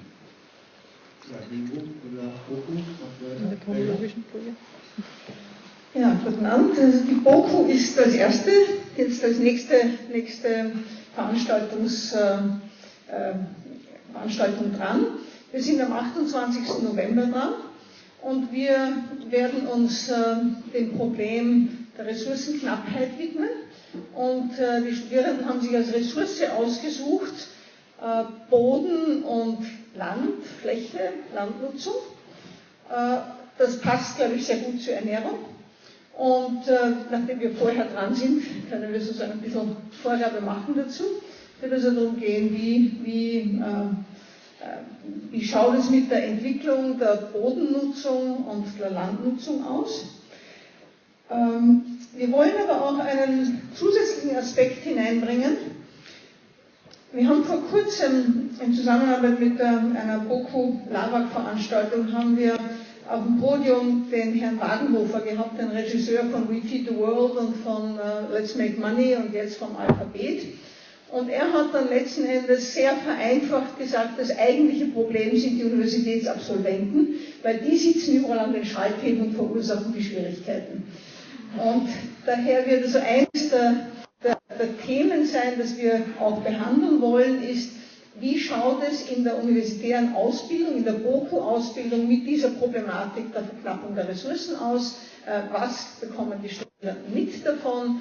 Wie gehen die Vortragenden um mit dieser Problematik in ihrer Lehrveranstaltung? Das wollen wir sozusagen als einen kleinen Zusatz noch mit hineinnehmen. Ja, und darüber hinaus sind wir an der BOKU jetzt mittendrin in der Entwicklung einer Nachhaltigkeitsstrategie mit Meilensteinen und Zeitplan. Und da halten wir uns an eine Vorgabe, die von der WU kommt. Und wir machen das in sehr enger Kooperation mit der WU. Und finde ich einen ganz tollen auch Weg zur Nachhaltigkeit, dass man nicht alles selber neu erfinden muss, sondern dass man sich auch an dem orientieren kann, was andere schon ausprobiert haben. Wunderbar, ja, in Kooperation geht es oft besser. Unser Event wird am 9. Jänner stattfinden und wir haben den Titel Ökologische Makroökonomie gewählt. Und die ökologische Makroökonomie startet von der präanalytischen Vision, dass die Wirtschaft nur dann gut funktionieren kann, wenn die Gesellschaft, in die die Wirtschaft eingebettet ist, gut funktioniert. Und die beiden können nur gut funktionieren, wenn die biophysische Grundlage intakt ist. Das ist wichtig, das sozusagen umzukehren, nicht nur, dass es da Trade-offs und vielleicht Interdependenzen gibt, sondern dass wir wirklich davon abhängig sind. Also das ist sozusagen die präanalytische Vision. Die gibt es schon länger, die gibt es schon seit einigen Jahrzehnten. Herman Daly hat in den 70er Jahren schon darüber geschrieben. Das Problembewusstsein gibt es schon länger, die Kritik gibt es schon länger. Herman Daly hat zum Beispiel wichtig hervorgehoben, dass die Modelle, von denen wir ausgehen, eigentlich für eine leere Welt geschrieben sind. Also da, wo wir noch relativ weit weg waren von den biophysischen Grenzen mit unseren Aktivitäten und mit unserer Ressourcennutzung. Leider sind wir jetzt schon sehr knapp dran an diesen Grenzen oder teilweise haben wir sie sogar schon überschritten. Also es ist eine volle Welt, eine übervolle Welt und dafür brauchen wir andere Modelle, um die Situation gut abbilden zu können und gute Handlungsempfehlungen ableiten zu können. Makroökonomische Modelle sind diesbezüglich besonders wichtig, weil natürlich wirtschaftspolitische Empfehlungen darauf basieren. Leider ist es aber so, dass makroökonomische Modelle heutzutage sehr schlecht die Umwelt abbilden. Und zweitens sind makroökonomische Modelle, auch wenn sie von Langfristigkeit sprechen, meistens in unserer Logik, in der ökologisch-ökonomischen Logik, sehr kurzfristig orientiert. Also deswegen ökologische Makroökonomie. Wir versuchen, biophysische Grenzen ernst zu nehmen, über Verteilung nachzudenken, konstruktive Vorschläge zu machen, wie denn Makroökonomie anders aussehen könnte. Dazu haben wir einige Forschungsprojekte, auch Modellierteams am Institut und darüber möchten wir berichten. Naja, soweit habe ich es bis jetzt verstanden, denn eigentlich weiß ich ja nicht genau, was beim Event passiert, weil es wird ja von Studierenden organisiert. Aber soweit haben wir uns bisher abgestimmt. Also das ist das, was wir im Moment vertiefen am Department für Sozioökonomie und auch in der Lehre haben wir einige Initiativen, wurde schon erwähnt, Mastersprogramm, Wahlfach und so weiter. Das haben wir schon immer gemacht. Immer, sage ich, Uwe Schubert hat das 20 Jahre lang schon gemacht, vertiefen, Umwelt und Wirtschaft gut verstehen zu möchten. Das haben wir schon länger getan, aber was an der WU neu ist, dass wir Lehre auch anbieten für die gesamte Studentenschaft. Also dass man kein WU-Absolvent mehr sein kann, ohne gutes Wissen über zukunftsfähiges Wirtschaften akkumuliert zu haben in 2 Lehrveranstaltungen. Das ist relativ neu und das freut mich ganz besonders. Danke. Was hat das mit dem zu tun, was wir jetzt gehört haben, was der Dennis Mellus gerade gesagt hat? Also bevor ich den Dennis nach einem Kommentar frage, also wir haben jetzt eine Kooperation, wo Dennis Mellus draufsteht, zu diesem Resilienzthema Kooperation. Bitte. Also Dennis Mellus hat gesagt, we have to change policies. Also wir müssen etwas anders machen. Und wenn ich heute etwas anders machen will, dann muss ich auch meine eigenen Grenzen erkennen. Ich bin 55 Jahre alt, kann mir nicht mehr wirklich gut vorstellen, was heute überhaupt junge Leute bewegt in ihrem Alltag. Wir wissen sehr viel, was sie anders machen, aber wir tun das nicht. Wir verhalten uns einfach anders. Also eine erste Entscheidung war, wenn ich etwas über die Zukunft lernen will und wenn ich etwas neu machen will, dann müssen wir direkt die einbinden, die dann in 10, 20 Jahren verantwortlich sein werden. Und das tolle Konzept an den Future Lectures ist, dass nicht wir den jungen Leuten, wie in unseren Hochschulen noch immer passiert, erzählen, wie es lang geht und wo es lang geht, sondern dass wir sie vorhin hinstellen und sie einfach dabei unterstützen, Themen zu entwickeln und aufbereiten und auch von ihnen zu lernen, wo sie diese Unterstützung brauchen. Also ich glaube, das wird sich einfach umdrehen müssen und da gibt es viele didaktische Möglichkeiten, uns dabei unterstützt zu werden von einem Lebensministerium, weil das ist auch ein Risiko. Es ist viel einfacher, die in Österreich bekannten Wissenschaftler und inklusive Dennis Meadows einzuladen, eine Abendveranstaltung zu machen, als zu sagen, traut euch einmal was. Student soll reden, Absolvent, jemand aus der Praxis, mit dem ihr zusammenarbeitet und jemand aus der Lehre, der oder die sich auch traut, es normalen Leuten zu vermitteln. Wir hatten letzte Woche hier einen Nobelpreisträger besucht, der seinen Nobelpreis für makroökonomische Modelle bekommen hat. Du hast ihn gefragt, wie das denn aussieht mit dem Naturkapital. Da hat er jetzt nicht sehr viel dazu sagen können. Hat das was mit dem zu tun, was der Dennis auch gesagt hat, dass wir über Paradigms mal ganz grundsätzlich denken müssen, nachdenken müssen? Ja, das ist halt ein Ergebnis dessen, dass wir ein Paradigma haben, wo man davon ausgeht, die Natur wird sich anpassen. Und das hat ja funktioniert zu der Zeit, als die Makroökonomen sich diese Ideen ausgedacht haben, hat das ja großteils funktioniert. Nur die Welt hat sich geändert, deswegen müssen sich die Modelle auch ändern. Es gibt zum Glück auch andere Nobelpreisträger, also morgen kommt zum Beispiel Kenneth Arrow, der hat sehr viel Kluges über die Umwelt auch geschrieben, obwohl er den Nobelpreis für Ökonomie gekriegt hat. Und in der Ankündigung hat er auch mutig ein Zitat draufschreiben lassen, also so ich kann es jetzt nicht mehr wörtlich zitieren, aber so in Hindsight muss ich vieles, was ich selbst auch mitentwickelt habe, über rationale Erwartungen und so weiter, eigentlich hinterfragen und skeptisch sein. Also es braucht was Neues. Genau. Wir reden über Landwirtschaft, wir reden über Limits to Growth und wir reden über Ressourcenknappheit. Das heißt, Boden ist eigentlich ein bisschen the unifying theme, oder? Ja, Boden ist die Basis, eine sehr leicht vergessene Basis. Wir glauben, ja, dass die Pflanzen in Leica-Kugeln wachsen und dass wir alles künstlich schaffen können. Aber Boden ist die Grundlage für unser Leben. Und ich glaube, der Name unserer Universität, Bodenkultur, ist, glaube ich, wirklich viel weitreichender noch, als was der Boden selber als Material oder als Lebewesen ist, sondern es geht eben viel weiter darüber hinaus. Die ganze Kultur des Umganges mit der Erde, mit der Welt, ist, glaube ich, das, was da drinnen steckt. Und das vergessen wir sehr häufig. Wir glauben einfach, dass wir alles ersetzen können. Und ich glaube, darauf wollen wir auch ein bisschen zurückführen. Und wir brauchen uns nur anschauen, wie wir die Geschwindigkeit wir bei uns auch in Österreich Fläche verbrauchen für Zwecke, wo man sich dann später irgendwann einmal denken wird, was haben die sich dabei gedacht, als sie den fruchtbarsten Boden unter die Landepiste von Schwächert gelegt haben. Also das sind die Probleme, auf die wir aufmerksam machen wollen. Ja, das ist mal zu Boden, vor allem auch Flächen, sind eine ganz tolle Metapher, um mit Studierenden sehr anschaulich auch über Grenzen zu reden. Und wir haben in Österreich ja eine ganz interessante Situation im Moment. Wir haben etwa 8,4 Millionen Einwohner und Österreich hat fast genau 8,4 Millionen Hektar. Das heißt, wir haben einfach 1 Hektar pro Österreicherin. Und da können wir uns alle einmal vorstellen, wie würden wir diesen Hektar bestellen, um unser Auto betreiben zu können, unser Platz für unser Haus zu haben, für die Garage, für die Einfahrt, unsere Nahrungsmittel zu produzieren und unsere Energie zu produzieren. Also im Moment ist es da wird es mir schon beklemmend, ich weiß, was ein Hektar bei uns leisten kann, da haben wir noch Berge und Brachflächen und so weiter drinnen. Also das ist die Didaktik, mit der wir versuchen zu arbeiten, mit Bildern zu arbeiten, mit Partnerschaften, mit den Leuten, die dann die Studierenden anstellen, mit Partnerschaften zwischen den Hochschulen, mit einem globalen Austausch. Also wir werden alles daran setzen, und es ist auch unsere Verantwortung als Hochschulen, alles daran setzen, dieses neue Denken zu erproben und auszuhalten, dass es anders ist als das, was wir uns vorstellen. Dennis, for classical political economy, soil was the metaphor for the limitedness of nature. We have 3 lectures, one on agriculture, one on macroeconomics, and one on scarcity of resources. Where do you see the connection? Where do you see the value added, so to speak, of this combination? Actually, the fundamental resource is energy.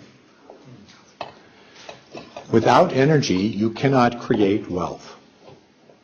And in fact, the global economic problems now, which we see around the world,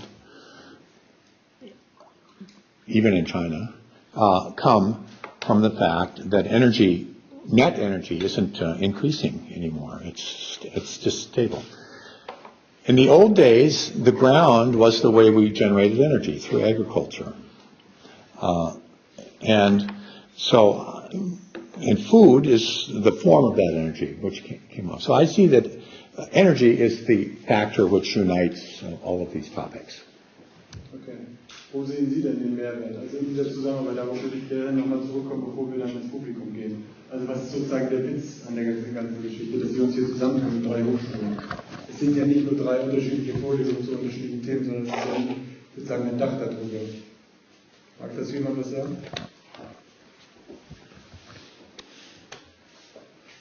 Immer doppelt.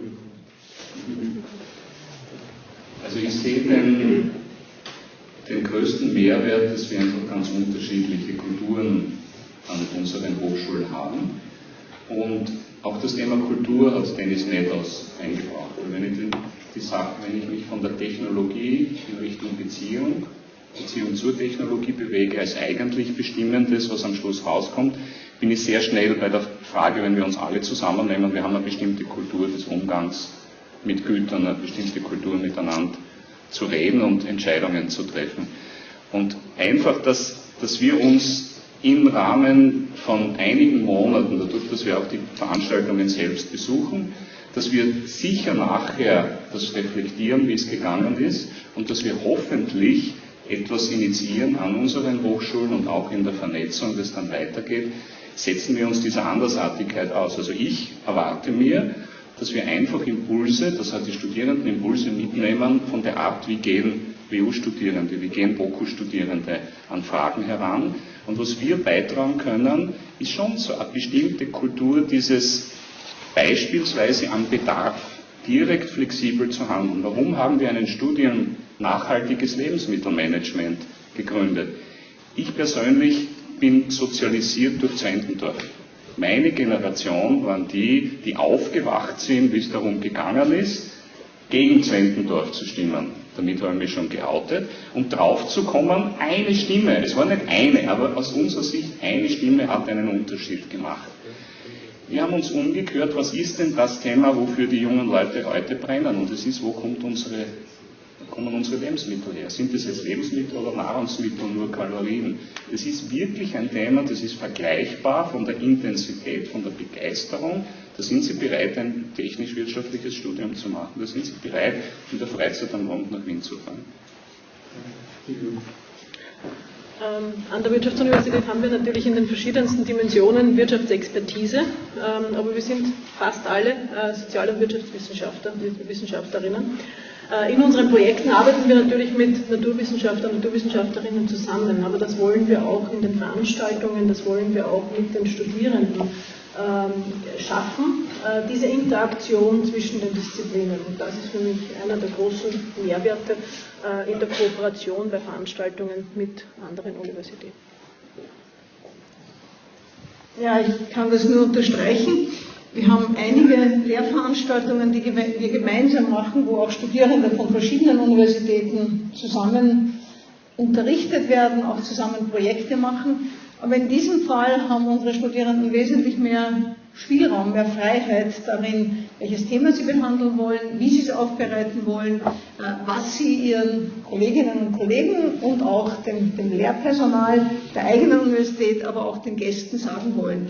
Und wir würden uns freuen, wenn viele, die heute da sind, auch zu uns auf die Probe kommen am 28.11. und dann anschließend nach Graz, und an die WU, wieder zurück an die WU, weil ich glaube, es ist einfach auch wichtig, dass wir nicht nur hören, was sozusagen die ältere Generation an Themen vorgibt, sondern auch, was unsere Studierenden bewegt und wie sie damit umgehen.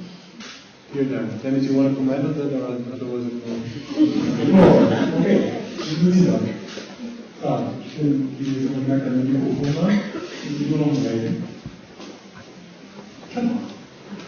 Philipp Gage, das Vorhang.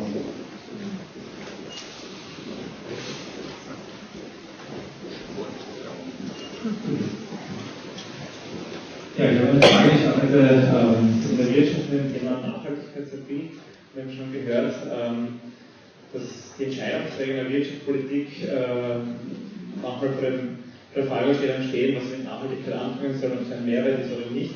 Und Sie bieten in der Bildung hier verschiedene Möglichkeiten an. Meine Frage ist, wie gehen Sie damit um, dass vielleicht doch nur einige interessierte Studenten und auch spätere Entscheidungsträger in diese Lehrveranstaltungen gehen, hier bei der Veranstaltung sitzen, aber letztendlich es doch vielleicht so sein wird, dass ein Großteil diese Themen und Inhalte nicht mitbekommt, wenn man fertig ist und in einer entscheidenden Position sitzt und hier doch letztendlich Entscheidungen dann von anderen Personen getroffen werden, die es noch nicht gehört haben.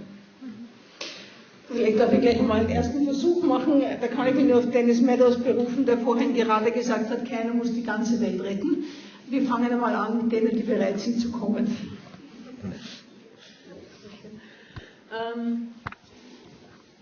Ich habe schon erwähnt, dass an der WU es schon länger die Möglichkeit gegeben hat, sich auf Umwelt und Wirtschaft zu spezialisieren. Ich würde sagen, das war Phase 1. Die gibt es noch immer und wir unterrichten sehr gerne für besonders interessierte Studierende, die sich weiter vertiefen möchten. Das macht sehr viel Spaß. Phase 2, würde ich sagen, ist, wir bieten 1, 2, vielleicht sogar mehr Lehrveranstaltungen an, wo es besonders um Nachhaltigkeit geht. Und nicht nur für die sich besonders interessieren, sondern für alle. Und da haben wir dann Fragen in der Vorlesung wie, naja, aber ist das wirklich so, ist Klimawandel wirklich human-induced und so weiter, also das kommt in einfach nie vor, weil we're preaching to the converted. Aber in diesen Lehrveranstaltungen, wo alle hin müssen, kommen diese Fragen sehr wohl und die mag ich besonders gerne. Und da diskutieren wir dann kontroversiell und das finde ich besonders produktiv. Das ist Phase 2. Und Phase 3, ich glaube, das hat sich die WU jetzt auf die Fahnen geschrieben, dass es nicht nur darum geht, Nachhaltigkeit in einzelnen Lehrveranstaltungen zu parken, sondern zu schauen, inwiefern es denn nicht auch Forscher, Forscherinnen durch die Universität durchwachsen gibt, die schon zur Nachhaltigkeit arbeiten und wie kann man denn die noch besonders unterstützen und ich glaube, dazu ist Fred besonders berufen, um Nachhaltigkeit wirklich an der ganzen Universität auszubreiten. Das ist natürlich etwas, was zu einem gewissen Grad im Widerspruch zu Forschung ist frei. Also niemand kann das diktieren, das ist nur etwas, was entstehen kann. Das ist ein evolutorischer Prozess, aber es ist spannend. Ich glaube, der Fred hat eine Tour de Force gemacht, dass er angefangen hat, einmal zu schauen, wer denn da alle zur Nachhaltigkeit arbeitet. Und wir waren alle überrascht, das zu hören, wie viel sich denn da eigentlich tut. Also es bewegt sich was. Etwas, was bei meinen Kolleginnen schon angedeutet worden ist, was aber noch nicht so explizit herausgekommen ist. In den Future Lectures vor allem haben wir einfach eine andere Zielgruppe. Wir lassen einmal die Manager weg. Wir gehen einmal auf die jungen Leute zu. Und letztlich, es freut mich sehr, dass Dennis Meadows, der so auch ungefähr in der Zeit publiziert hat, wo ich angefangen habe nachzudenken, 40 Jahre später, jetzt da ist, zurückblicken kann und wieder hinausblicken kann. Und dort haben wir den Finger an der Zukunft. Ist, wie wir mit unseren Studierenden einmal umgehen und was wir mit ihnen im Austausch machen. Und wir in Graz beispielsweise haben ganz klar gesagt, unsere Zielgruppe für diese Veranstaltung sind junge Leute.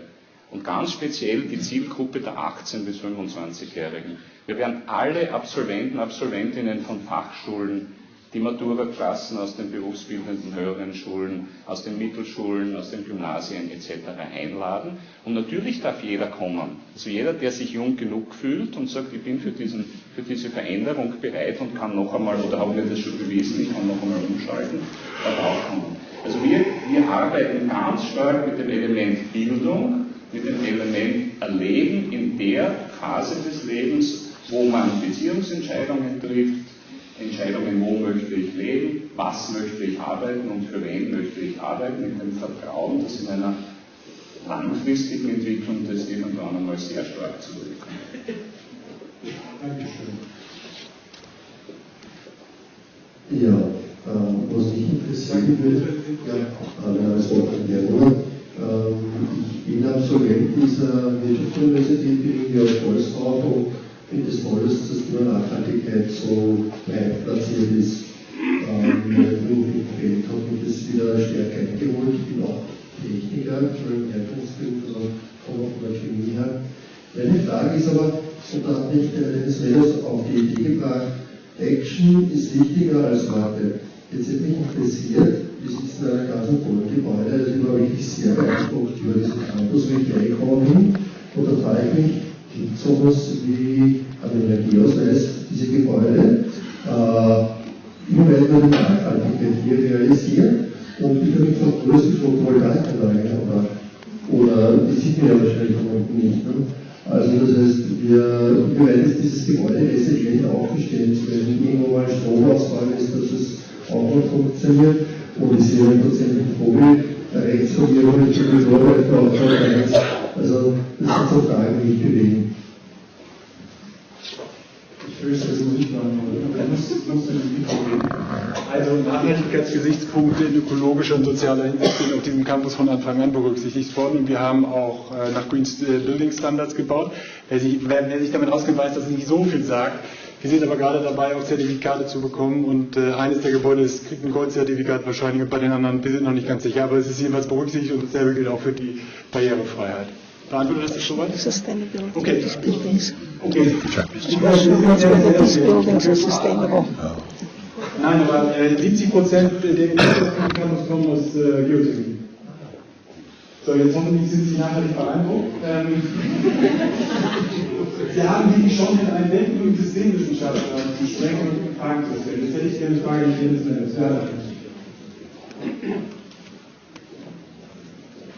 This will be a question to you. At least, yes, go on. My name is Klaus Engleutner. My question is directed to Dennis Meadows. I'm a retired physician and master student in sustainable development. Could you comment on the phenomenon of urbanization, the global growing urbanization? Do you see it as contributing to resilience or more contradictory?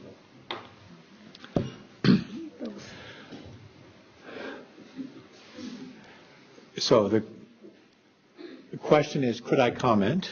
The answer is yes. So now I will. Remember I said there are no simple solutions, and actually there are also no simple questions. This question about urbanization is very complex. I think the crucial thing to say is that it involves also the culture. So, for example, in Austria, you can have rather large cities which are compatible with sustainable development. Vienna is quite an excellent example in this respect. Because you have so many people together, you can afford certain technologies, for example, waste recycling, waste separation technologies, which couldn't be afforded in smaller towns. You can afford energy district heating. You can afford certain other techniques, which are very, very good. But this was the culture of Austria. Now, if you go to South America or to China, there the same size city is a disaster. Not because of the technology, but because of the culture. So you can't take this question separate from psychological, social, and other issues. I think one important thing to say is, with 9 billion people on it, the globe is not sustainable. I mean, there is virtue. I don't care if you have cities or you have whatever you have. If we have 9 billion people on this planet, we can't sustain it. Certainly not with the living standard which is expected by the rich. this living standard could be given sustainably to 1 billion people, maybe, on this planet. And then, do those 1 billion people live in cities or they live out in the countryside? That's a secondary question. Either one is possible. If we have 9 billion people, we don't have any choice except to have cities. I mean, there's no possibility that you don't have cities. And those cities won't be sustainable. So that doesn't answer your question, but it throws some opinions and some data at it. So I hope it's helpful. The sustainability is not a static state. It's not a destination. It's not some place we are trying to go. It's how you make the trip. And if you have the right attitudes and the right habits, you can make that trip in cities. And if you don't have the right habits and attitudes, the cities will be a disaster. So, I mean, we have to understand it's a bigger question. Thank you. Hello, my name is Johannes Bosman. I'm a student of environmental education, and my question is, how do we get sustainability in the mainstream?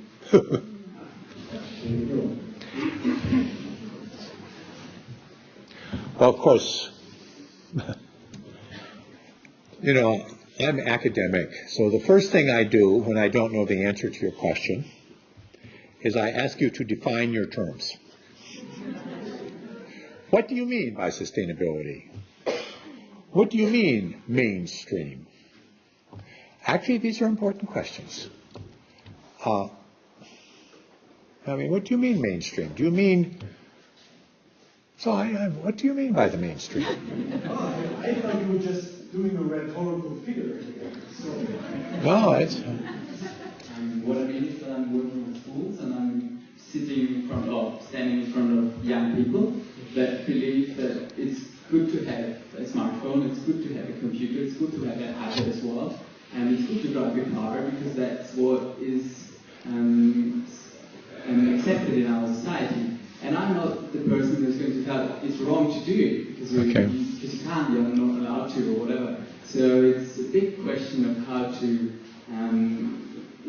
help people to go their own way.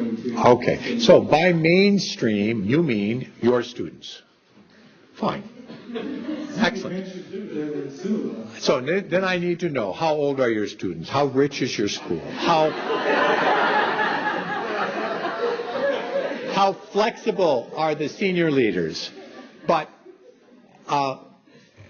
then you tell me, and then I have to come up with some suggestions. I ask myself this question. Of course, I don't know exactly the answer. If I were teaching small children, I would give them a garden to take care of.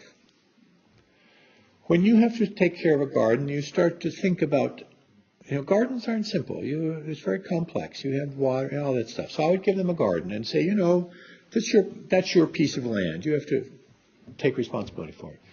If the children are a little older, I would give them a terrarium. Do you know what is a terrarium? Terrarium. A closed system.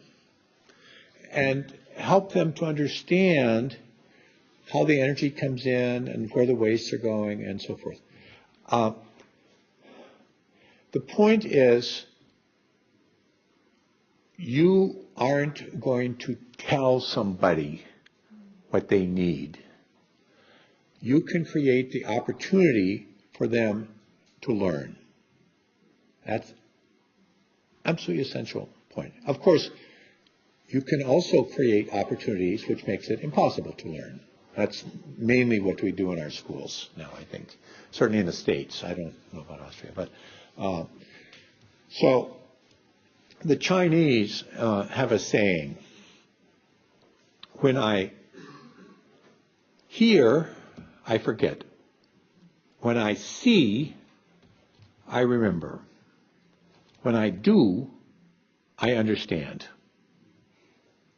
So the way we have to make sustainability into the mainstream is by giving people somehow the opportunity to interact with systems.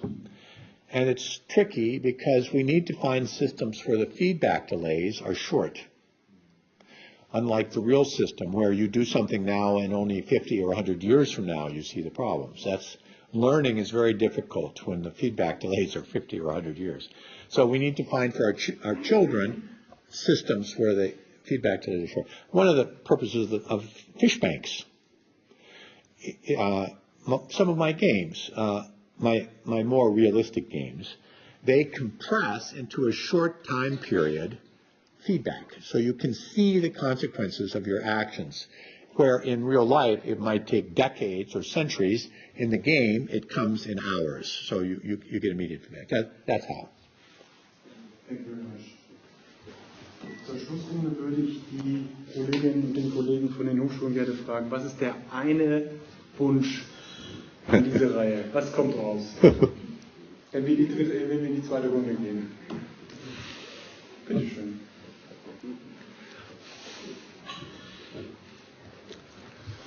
Als erstes möchte ich zwei Dinge tun. Zuerst, weil es für mich persönlich auch wichtig ist, einen Zusatz zur Antwort von Dennis Meadows, speziell auf nachhaltige Lebensmittel. Wir haben gerade mit Kindern, aber auch mit Jugendlichen und sogar für uns, gerade dort die Chance, wenn es um nicht unbedingt Nachhaltigkeit, aber mit weniger Auskommen und mit weniger mehr Qualität finden. Wir haben noch die Generation, die nach dem Krieg gelebt hat, im Austausch. Damals hatten wir teilweise 20% Deckung unseres Lebensmittelbedarfs aus den eigenen Gärten. Jetzt haben wir unter 10%, unter 1% des Energiebedarfs decken wir aus den eigenen Gärten. Also wir haben auch die Chance im Austausch mit Menschen, die das bereits gelebt haben, was uns heute geholfen hat. Und es gibt die noch, die tun das mit 80 teilweise noch immer. Also wir haben da eine ganz große Chance, von etwas zu lernen und das wertzuschätzen, dass diese Bedingungen, die wir vielleicht in der Zukunft einmal wieder haben werden, vorwegnimmt und eine Freude daran hat. Was ich mir wünsche, ist, dass Future Lectures gefällt uns. Also Future Lectures gefällt uns einfach als Namen. Da ist das Wort Future drinnen und es steckt so als kleines Wortspiel auch drinnen, wie sollten wir in Zukunft unterrichten. How should future lectures at the university look like? Und da gehört viel Interaktion, Beziehung, mit Leuten etwas tun, sich austauschen, von anderen lernen dazu. Und da ist es sehr gut, wenn ein Rahmen geschaffen wird, wo das wertgeschätzt wird. So wie das jetzt in dem Fall das Lebensministerium diese Aktivitäten wertschätzt durch Unterstützung, wünsche ich mir, dass daraus etwas entsteht, das andere Hochschulen mit einlädt und uns aber noch dabei belässt, uns nicht wegwirft und sagt, so wie ihr wart jetzt im Vorjahr dran und jetzt sieht es aus, dass an unserer Hochschule ein Prozess entstehen kann, der diesem Anspruch Future Lectures gerecht werden kann. Das eine, was ich mir von der Serie erhoffe, dazu brauchen wir aber Ihre Hilfe. Ich hoffe, dass viele von Ihnen wiederkommen. Und könnten Sie jede von Ihnen eine Person mitbringen, die sonst nicht sehr viel zur Umwelt und Nachhaltigkeit nachdenkt? Denn dann wird man nämlich besonders die erreichen, die man sonst nicht so leicht erreichen. Und das funktioniert aber über Beziehungen viel besser als über Plakate und Ähnliches. Vielleicht gelingt Das sind größeren Hörsälen. Wir schaffen auch hier. Was ich mir wünsche und erhoffe, ist, dass von all diesen Menschen, die heute da sind, die sie nächstes Mal mitbringen und von unseren Studierenden wenigstens eine Handvoll Menschen nachher sagen können, das hat für mich einen Unterschied gemacht. Das hat Auswirkungen gehabt auf mein Leben. Dankeschön. So, das Schlusswort würde ich gerne Dennis Meadows geben. Ich würde aber gerne vermeiden, dass Sie dann alle aufspringen und wegrennen, weil danach kommen noch ganz besonders wichtige Informationen. Das heißt, bleiben Sie bitte sitzen auf der Dennis, the final word. Nearly.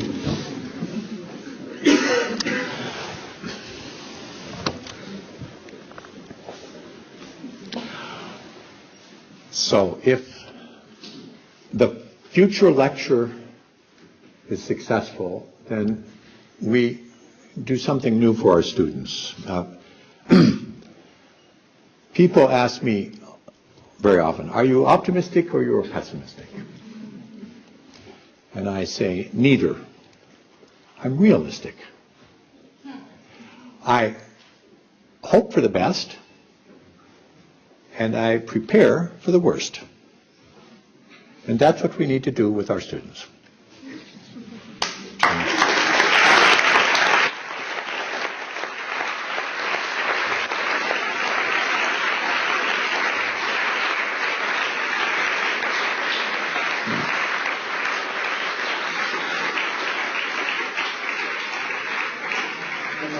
Vom Pessimismus der Erkenntnis und Optimismus der Tat. Das war ein berühmter italienischer Theoretiker, den einige von Ihnen vielleicht kennen. Ich möchte Ihnen noch, wie gesagt, 30 Sekunden, vielleicht 60 Sekunden etwas ganz Wichtiges sagen, nämlich, ich finde Ehre, wenn Ehre gebührt, und ich glaube, es gilt auch in der Nachhaltigkeit. Ich möchte mich bei ein paar Leuten bedanken, von der WU Claudia Vorlein, Franz Burisch, Jürgen Angel, Stefan Jester und Attila, leider weiß ich seinen Nachnamen nicht, und René Pistuka. Ich würde mich gerne sehr herzlich bedanken bei den Kolleginnen vom Forum Umweltbildung, Anna Haas, Irmgard Stelzer und Katharina Schniebs, die in den letzten Wochen echt total viel gearbeitet haben, damit das heute klappt. Und ich möchte mich ganz, ganz, ganz besonders herzlich bei dir, Vera Ulmer, bedanken, dass du so wahnsinnig toll mitgeholfen hast. Ohne dich hätte das hier alles nicht geklappt. Vielen Dank und dafür nochmal einen extra Applaus und Dankeschön.